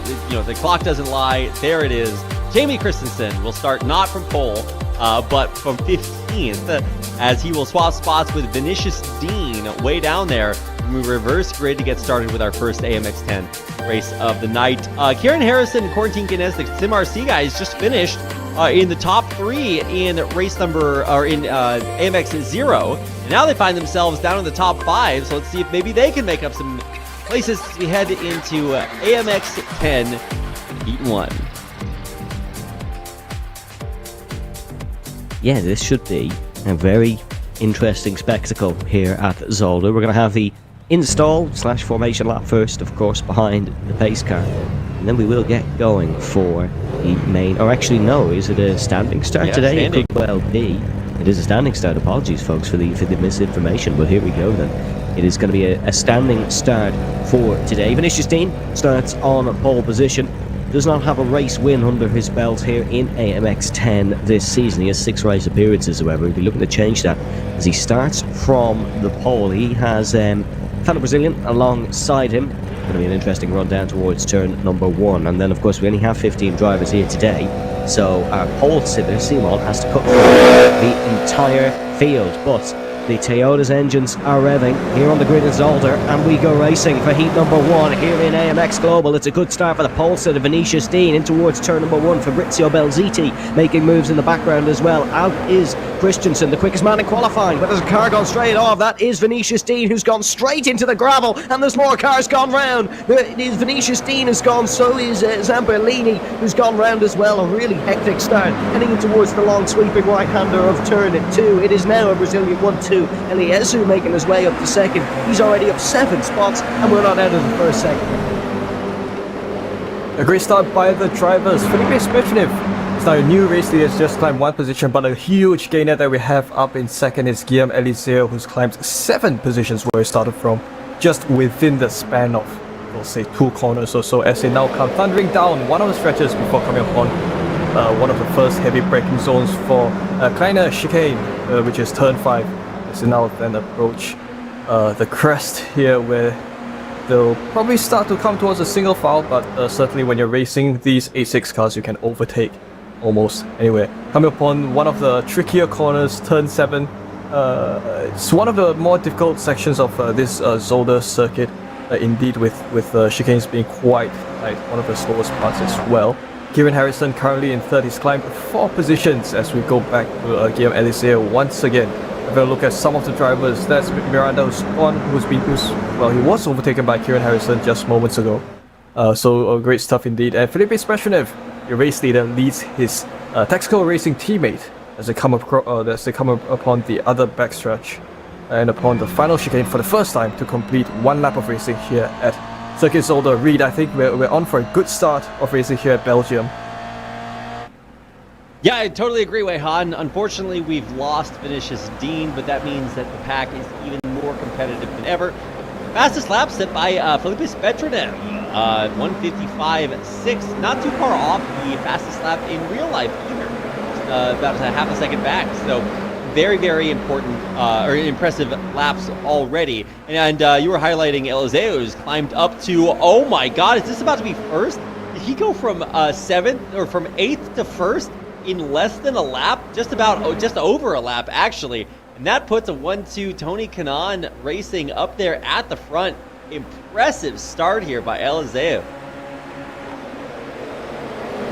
Yeah, and of course, Tony Kanaan making his name in IndyCar. Champ Car came here back in 2007, so I'm sure Tony will love to see that it's his 2 boys who are up amongst the race leaders. But he has Fabrizio Belziti and Facundo Rago behind, and here comes Belziti breaking in towards the clean chicane, side by side through there. No, not working out through that corner. Apologies, that is the Villeneuve chicane. The clean chicane is back up Back up the road a little bit through turn number 5, and we can see Kieran Harrison now in that very, very bright green machine, looking to make a move down towards turn number 9. He's on the inside of Victor Miranda, I believe. Miranda, though, braking, and we can see Jackson Resenje and Facundo Rago side by side here. Resenje looking for this one on towards the back stretch. No, he's not going to get that one done. No, he has got ahead. So Jackson Resenje is ahead, up to 4th. Eliezu is gone up the front. 2 seconds is the race lead, but there is a hungry pack behind chasing him. Door-to-door racing indeed. With these 8-6 cars, they never surprise us. LCT currently in 3rd. He's climbed 4 positions, and of course he does have a hungry Resenje behind him in 4th. He's also trying his best to gain as much ground as possible to close up his gap with Felipe Petrunev currently in 2nd. So already we're in the 3rd lap of racing, and the action seems to have simmered down by quite a slight bit, although with some gradual overtaking moves every now and then. This is a 4-way battle here, bounded by Gerardo Ramos and Jamie Christensen indeed. So, but that's the driver who's been spun around. That seems to be Facundo Rago who's gone around. Yeah, back in the back, but adding insult to injury, he will spin out of contention. The rest of this race, unfortunate, but at least it was at the back of the pack, which means that it doesn't cascade down the rest of our racers. Actually, speaking of our racers, we have some interesting storylines today. If you guys were taking a look at the standings earlier today, we look up towards the top, you'll see Fabrizio Belziti and Jackson Resenje right next to each other, neck and neck. In the standings, in the championship, Jackson Resenje is in 3rd by only $5 over Belziti. So that means that these guys are right next to each other, a $5 difference, which could be as little as 1 place difference in finishing. And look at what we've just seen. Belziti overtaking Petrunev for 2nd place. Yeah, it's a great move by Belziti. Got it done in towards turn number 8. Whoever Petrunev is going to have another go, maybe into turn 1, maybe into the chicane here. He brakes earlier than Belziti, so he's going for exit over entry. Belziti just obviously wanted to keep the position. He's actually got a better run, however, than Petrunev, so Petrunev is going to have to fight this one with Victor Miranda. That's a new fastest lap of the race as we are almost at the halfway mark. Eliezu 1:45.945, as you can see on the picture-in-picture. This is the crash at the start. We'll take a look at it. You see Vinicius Dean just going off the track, and yeah, one of the cars just being sent round there, unfortunately. Here comes Victor Miranda up the inside of Petrunev. So Petrunev has not had the best start. Here's a lap 4 as Quarantine Ganez is going to invite himself to the feisty party here at Zolder. Ganez now almost looking for the inside on Victor Miranda as well. He's going to have to wait, though, until at least one of the chicanes. Will it be into the clean chicane? Will it be the Villeneuve chicane? We'll have to wait and see, but Ganez, a fantastic racer, not the biggest gainer in this one. Of course, that is Victor Miranda.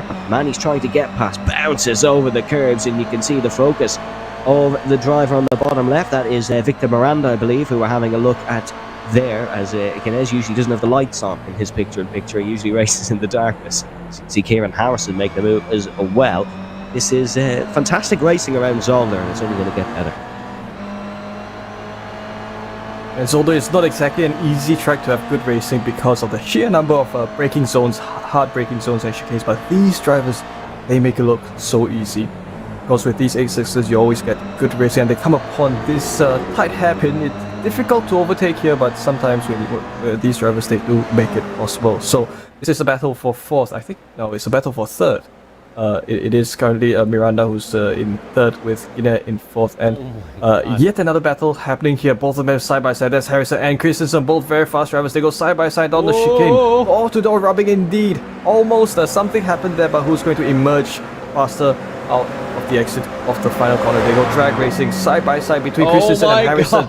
I think it seems that Harrison along the inside line, he's got a pace advantage and he tries to make it work as he thunders down into turn 1. Really, this is definitely very tight racing indeed, but it does seem that Harrison has managed to make the move work and is going to hold on to 6th position so tightly. It makes it work.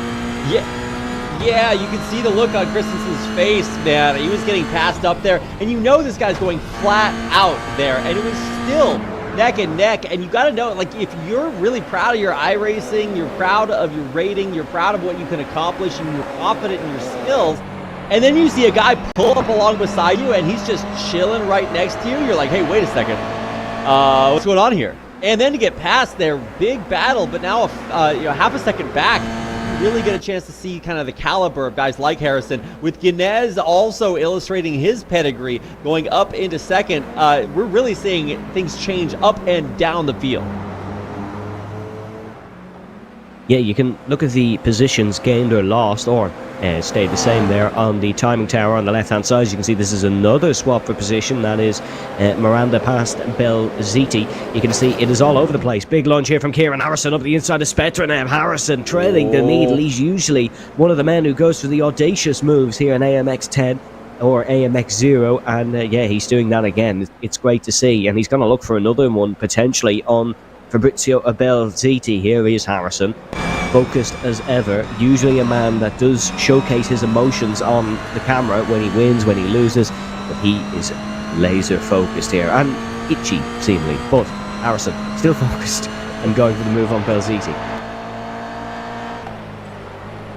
Yeah, so that was Christensen trying to attempted for a move along the outside, but now it is Christensen in fact following along very closely with a gap of 0.2 of a second, so very close indeed.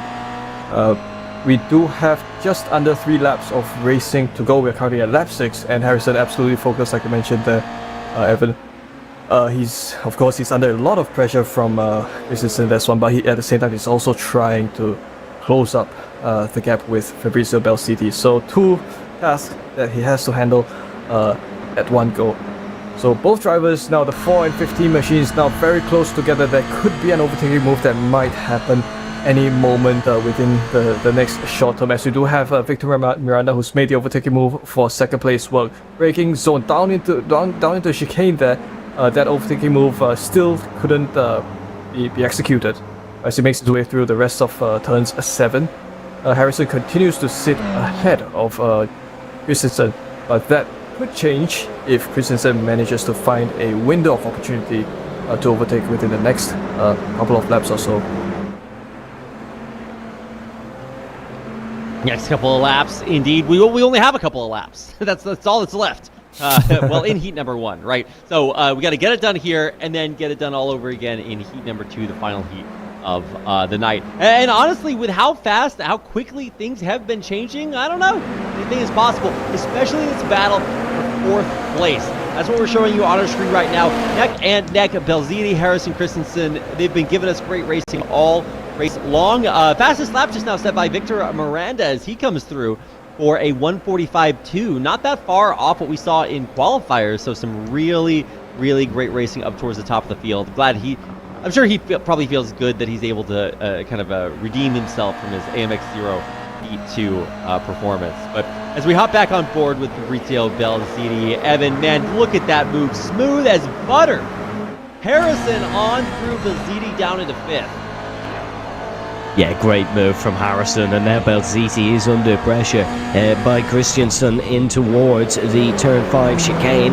Just got to be careful on the braking here. Make sure you get the right line, because you don't want to hit the car in front. As much as Belziti is probably furious at Harrison for overtaking him, he doesn't want to pick up a penalty or anything for hitting him in the back. So he's got to just hold position here, try hold firm, and keep P5, which is still a good position. He'll be starting 10th then for the reverse grid race, and also picking up a nice little prize pool for finishing 5th as well. But he does have the man who was quickest in qualifying behind him, so very much easier said than done at this point in the race. Oh, nearly bumper-to-bumper contact there, but of course with these tin-top cars, sometimes you can try your luck doing a bit of bump drafting. I love bump drafting, just taking a book off NASCAR. That's the best way of racing. Belziti in 5th. I think he's going to try he is defending from Jamie Christensen, absolutely, because Christensen absolutely one of the fast drivers as they come around the start-finish line to see the white flag. White flag. What that means is that Eliseo has a clear advantage ahead of the rest of the drivers, but this is where spicy action is happening. Christensen takes the inside line of turn 1 and makes the overtaking move, but will Belziti manage to retake with an over and under But well, he is at a position of least advantage because he is along the outside of turns 3 and 4. So what that means is that they'll now go. They could go on a side-by-side run. That doesn't happen. So Christensen continues to defend, or rather, he's completed that overtaking move ahead of Bell City and is now comfortably in 5th position. Really. Yeah, wow, what a move, and into the top 5. And top 5 is really where the money starts ramping up, right? It's big money for $40 in first place, and then 25, 20, 18, 16, 14. So you really do want to be up there. It's a really impressive place to be, especially for Christensen, who I think this is his second time racing with us. So great to see him out here. I recall talking with him at the beginning of the season. He's like, yeah, I'll be out here. And then he didn't show up. I was like, what are we doing? And now here he is, and he's making it look good. Really, really exciting racing from him and Harrison. And, of course, up here with Victor Miranda and Quarantine Guinness, the guys who are watching on your screen right now. We got them battling on your main screen, battle for 4th in the picture-in-picture. We just have too much action going on right now. And we actually even have more back there in 7th and 8th spot as Pedro Dean and Felipe Spetrunev are battling for that 7th, 8th spot behind. So there's just too much to show you guys. There's like 15 races happening right now, and all of them are pretty darn exciting. So as we watch Quarantine Guinness and Christensen come through, this is the final moments. They're going down to the wire, and it's Quarantine Guinness 100th or a 10th faster. Wow, absolutely shocking result. 10th slower, I meant, behind Victor Miranda, all the way on down there. Some really, really close finishes, some nice spins there at the end. No penalties for donuts here, and that is going to be actually still some, okay, I thought there was a little bit more racing going on down there towards the end. Tomas Simon finishing in 10th is a little bit surprising, as we've seen some great performances from him, but really as our final racers cross the line, this is one hell of a way to start out heat number 1 for our AMX 10 race here tonight. Yeah, it was a great race, really entertaining, battles across the field, not much more you can ask for really in a race. Yeah, it was great, all clean, not many incidents as well, which is great to see. Unfortunately, this man did have an incident leading off the pole, Vinicius Dean. He's going to bring it home in 15th, no shame about that. He will take his bag and run pretty much, but pull it across the line. There is, of course, points for fastest lap, so drivers, even if they are involved in an incident, still will go about their way to try and get that. But the results should be coming up on your screen now shortly, folks. This grid, of course, will be reversed. There is your BenQ session winner in the form of Guillermo Eliezu. Got the job done early and then simply ran away from the front. But it was Texaco Racing by Tony Canan 1-2 in the form of Eliezu and Miranda. And then, of course, Quarantine Guinness narrowly missing out on 2nd position. Jimmy Christensen did qualify quickest and then ended up last, but it is Christensen, Harrison, Belziti, Spetrunev, Dean, Ramos, Simon, Zamperlini, Rago, Villarreal, Resenche, and then, of course, Vinicius Dean. Yeah, what an exciting race outcome indeed, and if this is anything to go by, I think we would expect an even more tense second heat of racing here at Zolder. So, well, indeed, we would have most likely Vinicius Dean, who will start from pole position, Jackson Resende from 2nd, Villarreal from 3rd. So, we've got heat 2 tradition. We observe the start of races, green flag from the perspective of Guillaume Eliezu. So, some overtaking moves happening in front, but we do have quite a lot of action happening just right here indeed. Plenty of overtaking moves happening right in front.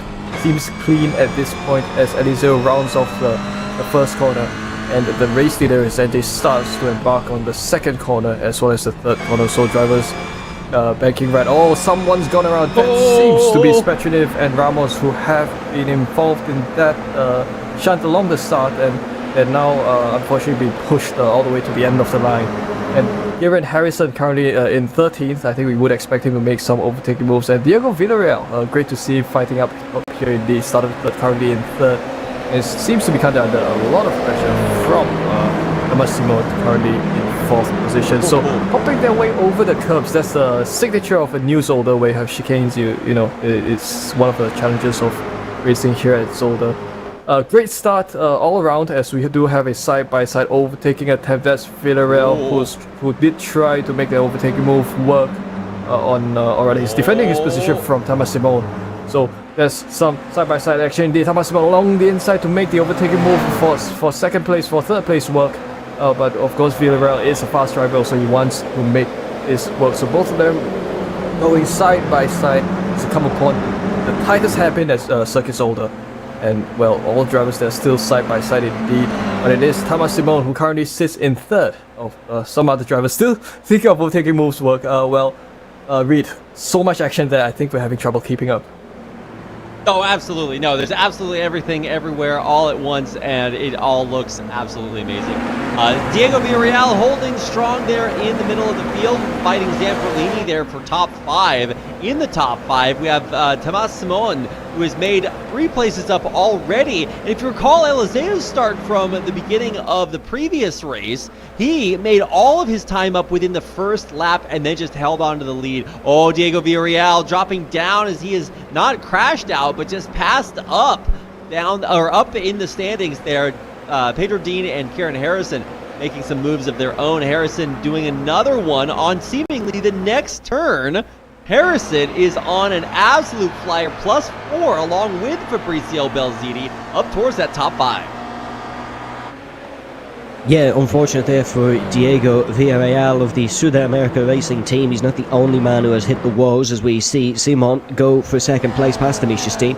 And Villarreal not the only man who has hit the woes on the opening lap. Actually, our battle for second place in the last race, Quarantine Canes and Victor Miranda, both down the back of the order, 9 seconds adrift. There's more moves there, more battling between Rago and Dean. Gerardo Ramos, of course, we saw spin off on the opening lap as well. I'd love to know what ghost of Heat 2 he haunted, because it seems like Ramos never really has any luck in the opening laps of Heat 2. But Facundo Rago has made his way past Vinicius Dean, and now big move in the background. This is Belziti and Zamperlini, Brazilian versus Argentinian, both in very similar coloured cars, side by side here, and it looks like Harrison's going to try to get involved in this one, heading down towards turn number 10. Is he able to dive one down on the inside? You can see Zamperlini there on your picture-in-picture. He's the man who's actually been sent round. Round goes Zamperlini. He was hit there by Fabrizio Belziti.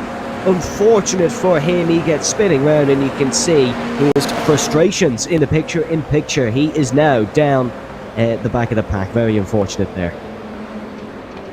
Yeah, that was an unfortunate shunt indeed. Oh, another driver has gone around. That's the number 3 of Vinicius Dean, who's gone around, and he's got caught by some of the traffic that's come around turn 1, and that would probably put an end to his contention for the front few positions. But of course, Kieran Harrison continues to fight in 5th with Belziti in 4th. So these two drivers have been going at it for the past couple of laps, and they'll probably keep this up for the next foreseeable moments. Kieran Harrison still very focused indeed, currently fighting in 5th position. He is of course being bounded by Eliseo behind him and Belziti in front of him. So being in the middle is exactly the position that you don't want to be in, because you've got 2 things to take care of, right in front of you and right behind you. So definitely quite a high pressure situation that Kieran Harrison is in, but he's managing all of that. He does seem to be managing all of that well, indeed. So of course right now the driver with the easiest job probably is Eliseo, as he just has to try to close up the gap with Harrison as much as possible, and then things will start to happen, Reed. And then things will start to happen. I feel like we already had so much happen. We're only 3 laps in, right? I mean, if he one was any indication, we are absolutely on track to see a lot more incredible things happen. Zamperlini getting another overtake down there on Pedro Dean towards the bottom, so we might even see him come back into the picture a little bit later on as we watch this Vinicius Dean crash replay in the bottom right-hand corner of your screen. Just turns. There's nothing else there.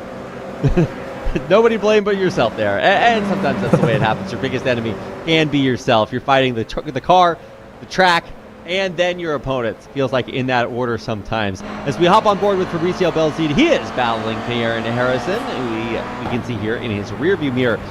Taking up a lot of space there and really giving us a show. Fabrizio Belziti came to play. He woke up and shows violence and fought his way all the way up into top 4 again on a +6 right next to Kieran Harrison. We'll see which one of them finishes higher as we near the halfway point of our time here tonight.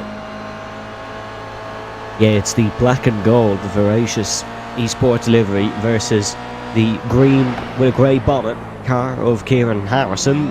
These two had a little bit of a battle in Heat 1, so it'll be interesting to see Do they take similar approaches, similar tactics here in Heat 2, or is it going to be a completely different ball game? That was actually purple in the second sector by Fabrizio Belziti. Wow. That's the quickest anyone has gone, so fair play to him. Very quick through that sector of the track. Up the front, however, Jackson Mersenje leads by 2.4 seconds over Simon, then Facundo Rago is 3.5 adrift. And then it is this train between Belziti, Harrison, Eliezu Christensen, and then a little bit back to Gerardo Ramos, who has worked his way back nicely in this one. It's been a bit of a race of attrition. We've had multiple cars going round, multiple cars hitting each other, but Ramos and Diego Villarreal, to his credit, have worked their way through the field nicely. But it's going to be an intriguing one, and it's one I thoroughly look forward to seeing play out.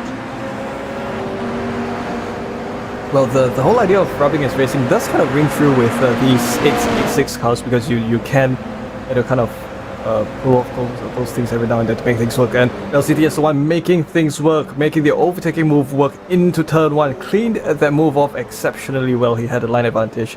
Of course, Facundo Rago tries to make that work, but it is going to be Kieran Harrison along this outside. We'll see if this works.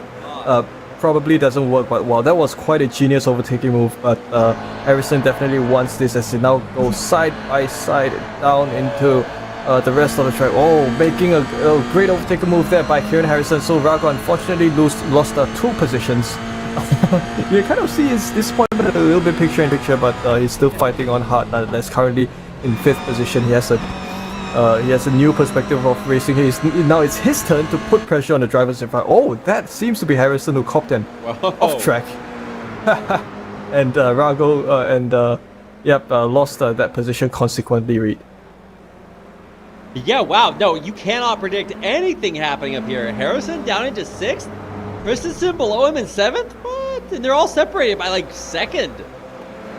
Wow. Okay, well, anyway, right as we saw the look of contention on Facundo Rago's face, he is up into 4th, and Eliseu now has that look of focus. This is a guy who knows what it's like to be on massive drives from Heat 1. He's back on a plus 10er here into the top 5. Now, we have raced 5 out of 8 laps, and that means we do only have 3 to go.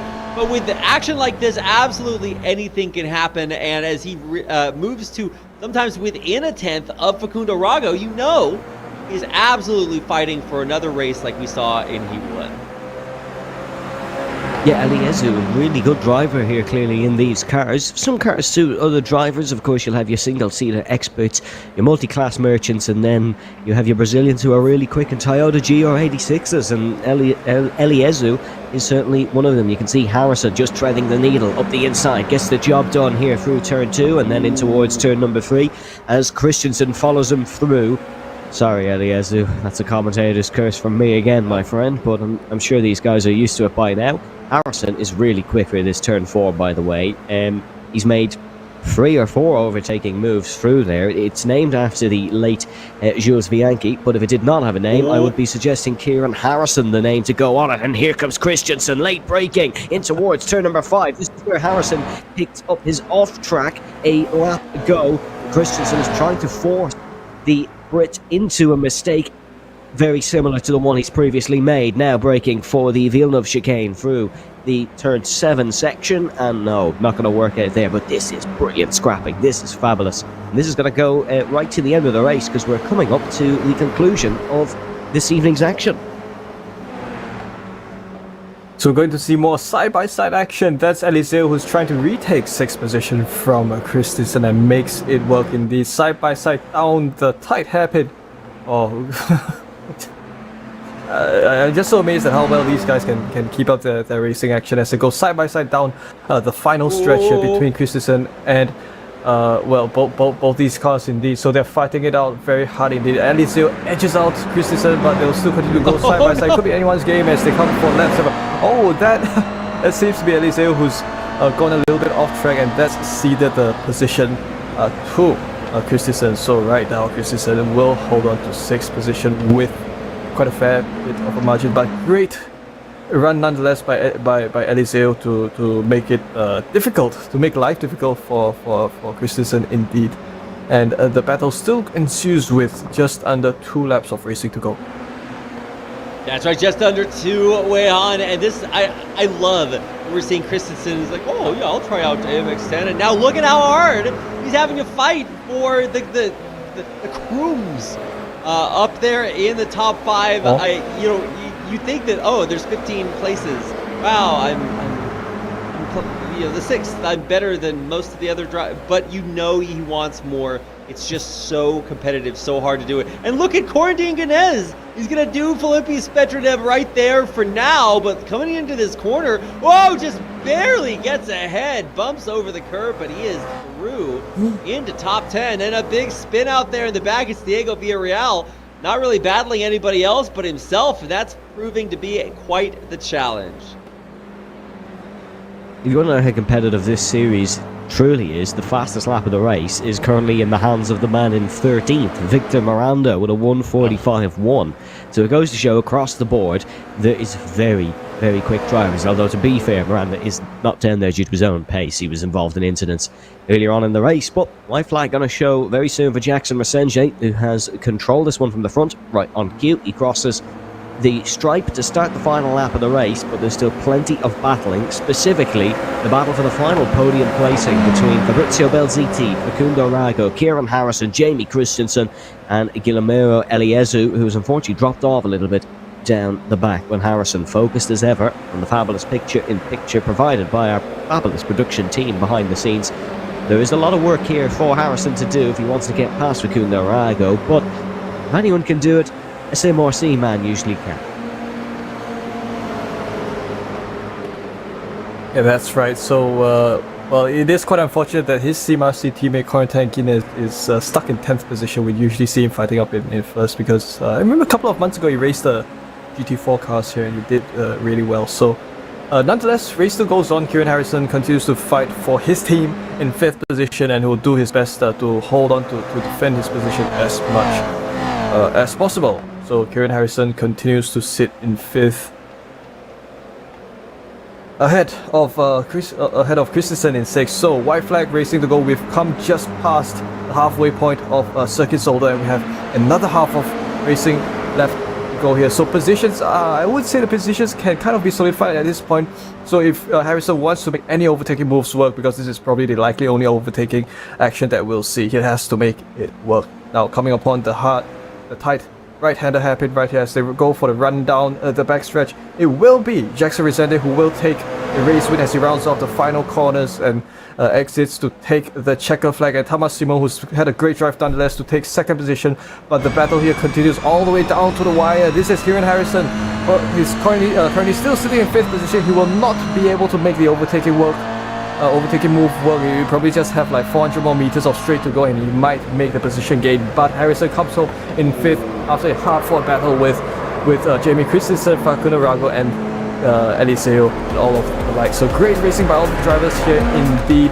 We've also got Fabio Zampellini who comes home in 9th and SimRC teammate Corentin Guinness in 10th position. The rest of the drivers are now also coming upon making their way around the track to round off the proceedings of the race, but nonetheless it has been such an exciting day of racing here at Circuit Zolder.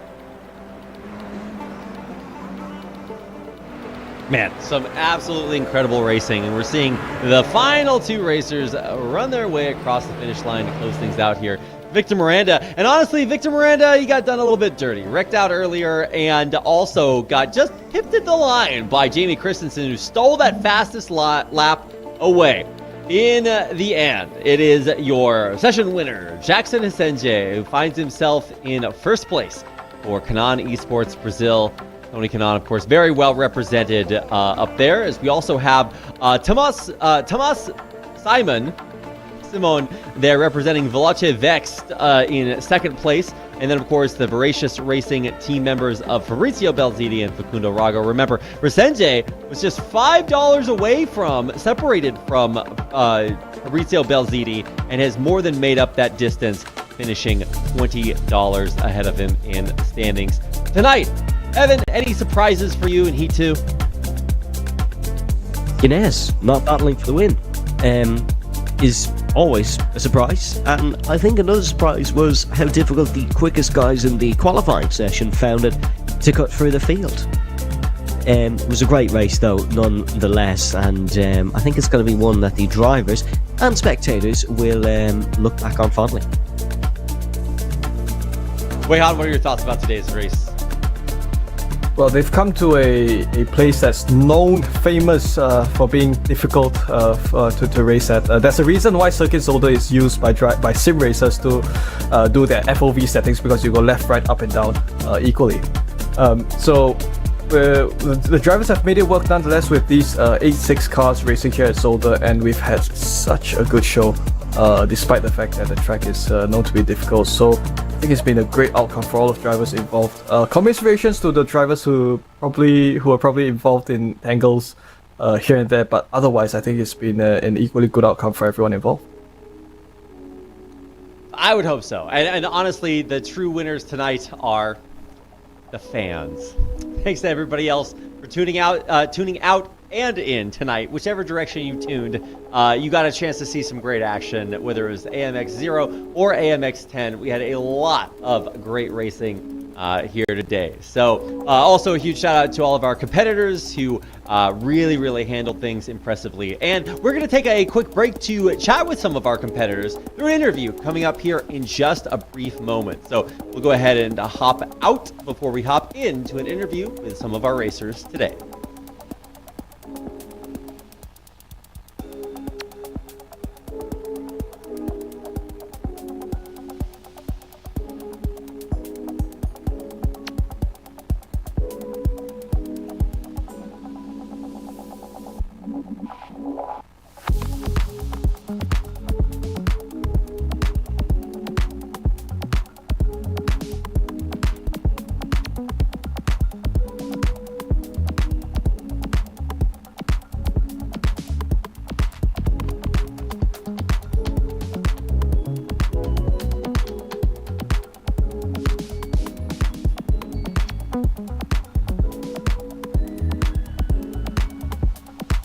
All right, I want to go ahead and hop into our first interview. This is with Karma Elizeu. Now, Elizeu, you have had some great races this season, but today you had an absolutely incredible heat number 1. How did you make up so many positions on the first lap of heat 1? Well, until now I don't know how, but I guess it's the standing starts here in this car. I raced some Brazilian league. I think it was past season, and there was a standing start. So me and Spetriniv, we raced together there, and we know pretty much how to do the best start. So that helped.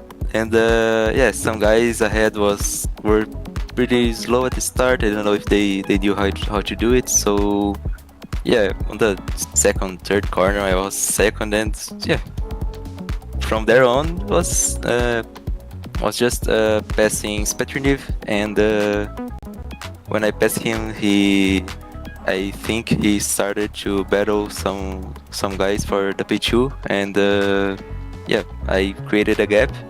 When Victor was in P2, I almost thought that if I had any slowdown, he was gonna close a lot. And yeah, I was just pretty much really calm, just trying to not take any risk. And yeah, pretty much that was it. It was pretty good race. Yeah, it was a very good race. Now, you also had a good run in heat number 2, but it seemed like that was a lot more challenging. What was different going into the last race tonight? Yeah, it was pretty difficult. Since I had a great result overall today, even with the Formula Ford, I thought that it was not the time to take any risk, and yeah, I battled. I tried to hold my position, and yeah, there were some really fast guys there, and yeah, I did my best, but not the perfect result, but it was, yeah, I think it was P7, P6, I don't remember, but yeah, it it was fun. Well, you had a great race today, and we only have one more week left in AMX Season 3. So are we going to be seeing you in more of the races next week? Oh yeah, for sure. Okay. Well, it's been great to have you this season. Congratulations on your amazing results today, and good luck in the future. Thank you very much.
So, Thomas, well done today. It was a bit of a mixed bag maybe in the races. It was 10th in the first one, but he too was certainly much better second position. How did you find Zolder today? How do you think the races went from your perspective?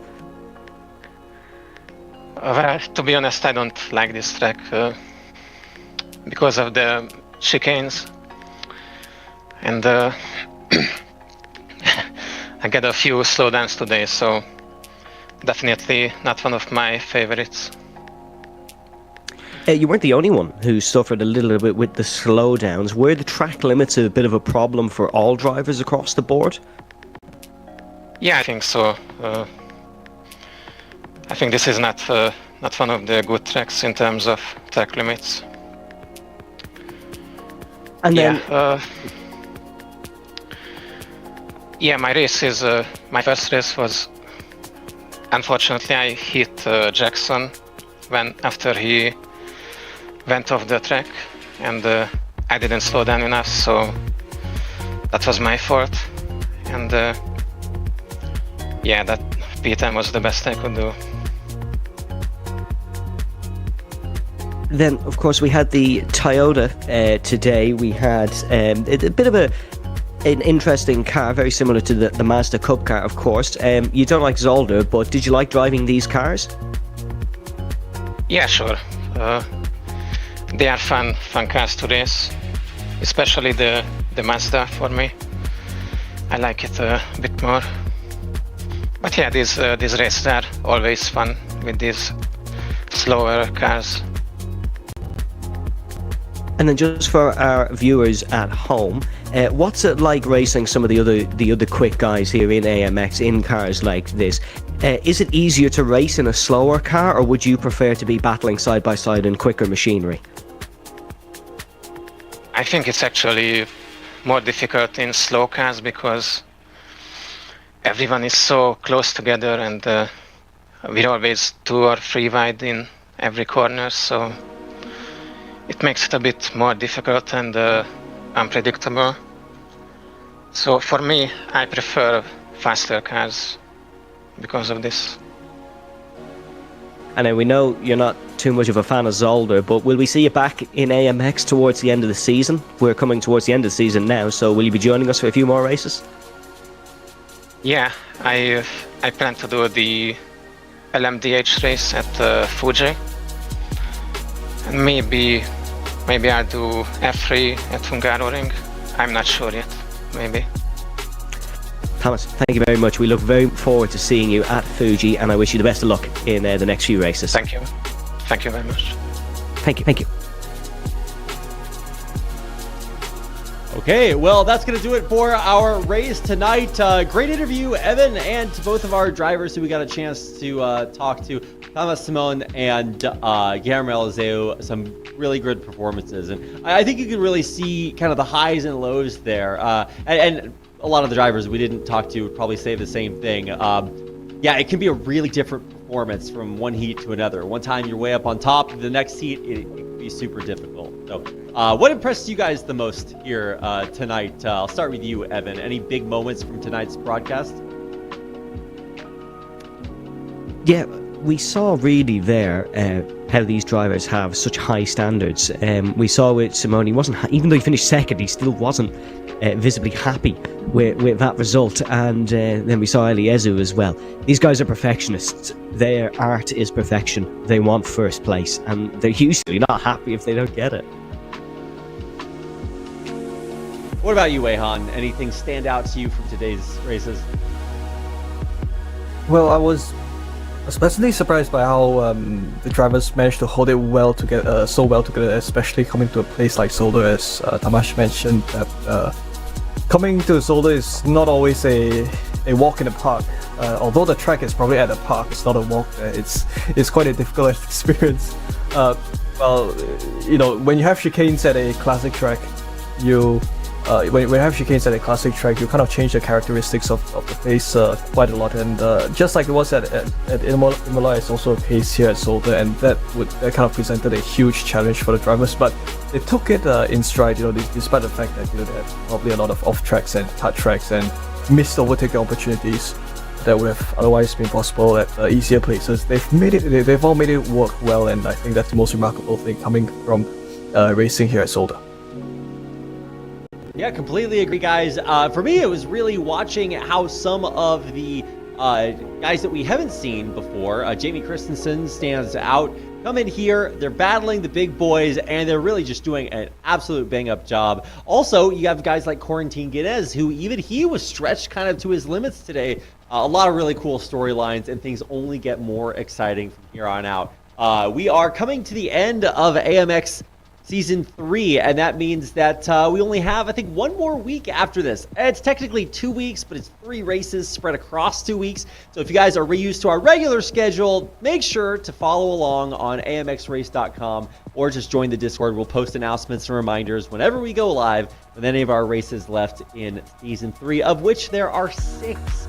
That's right, 3 AMX 0 races, 3 AMX 10 races, and if you guys want to be a part of those, amxrace.com is the place to go.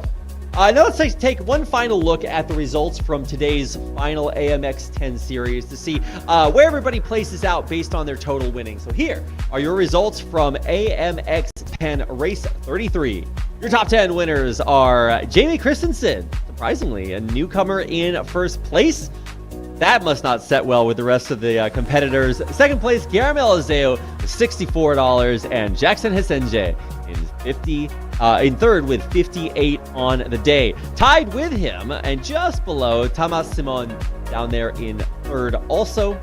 And then, of course, Victor Miranda on down to the top 10. Congratulations to all of our racers, and really coming out here, putting up performances like this.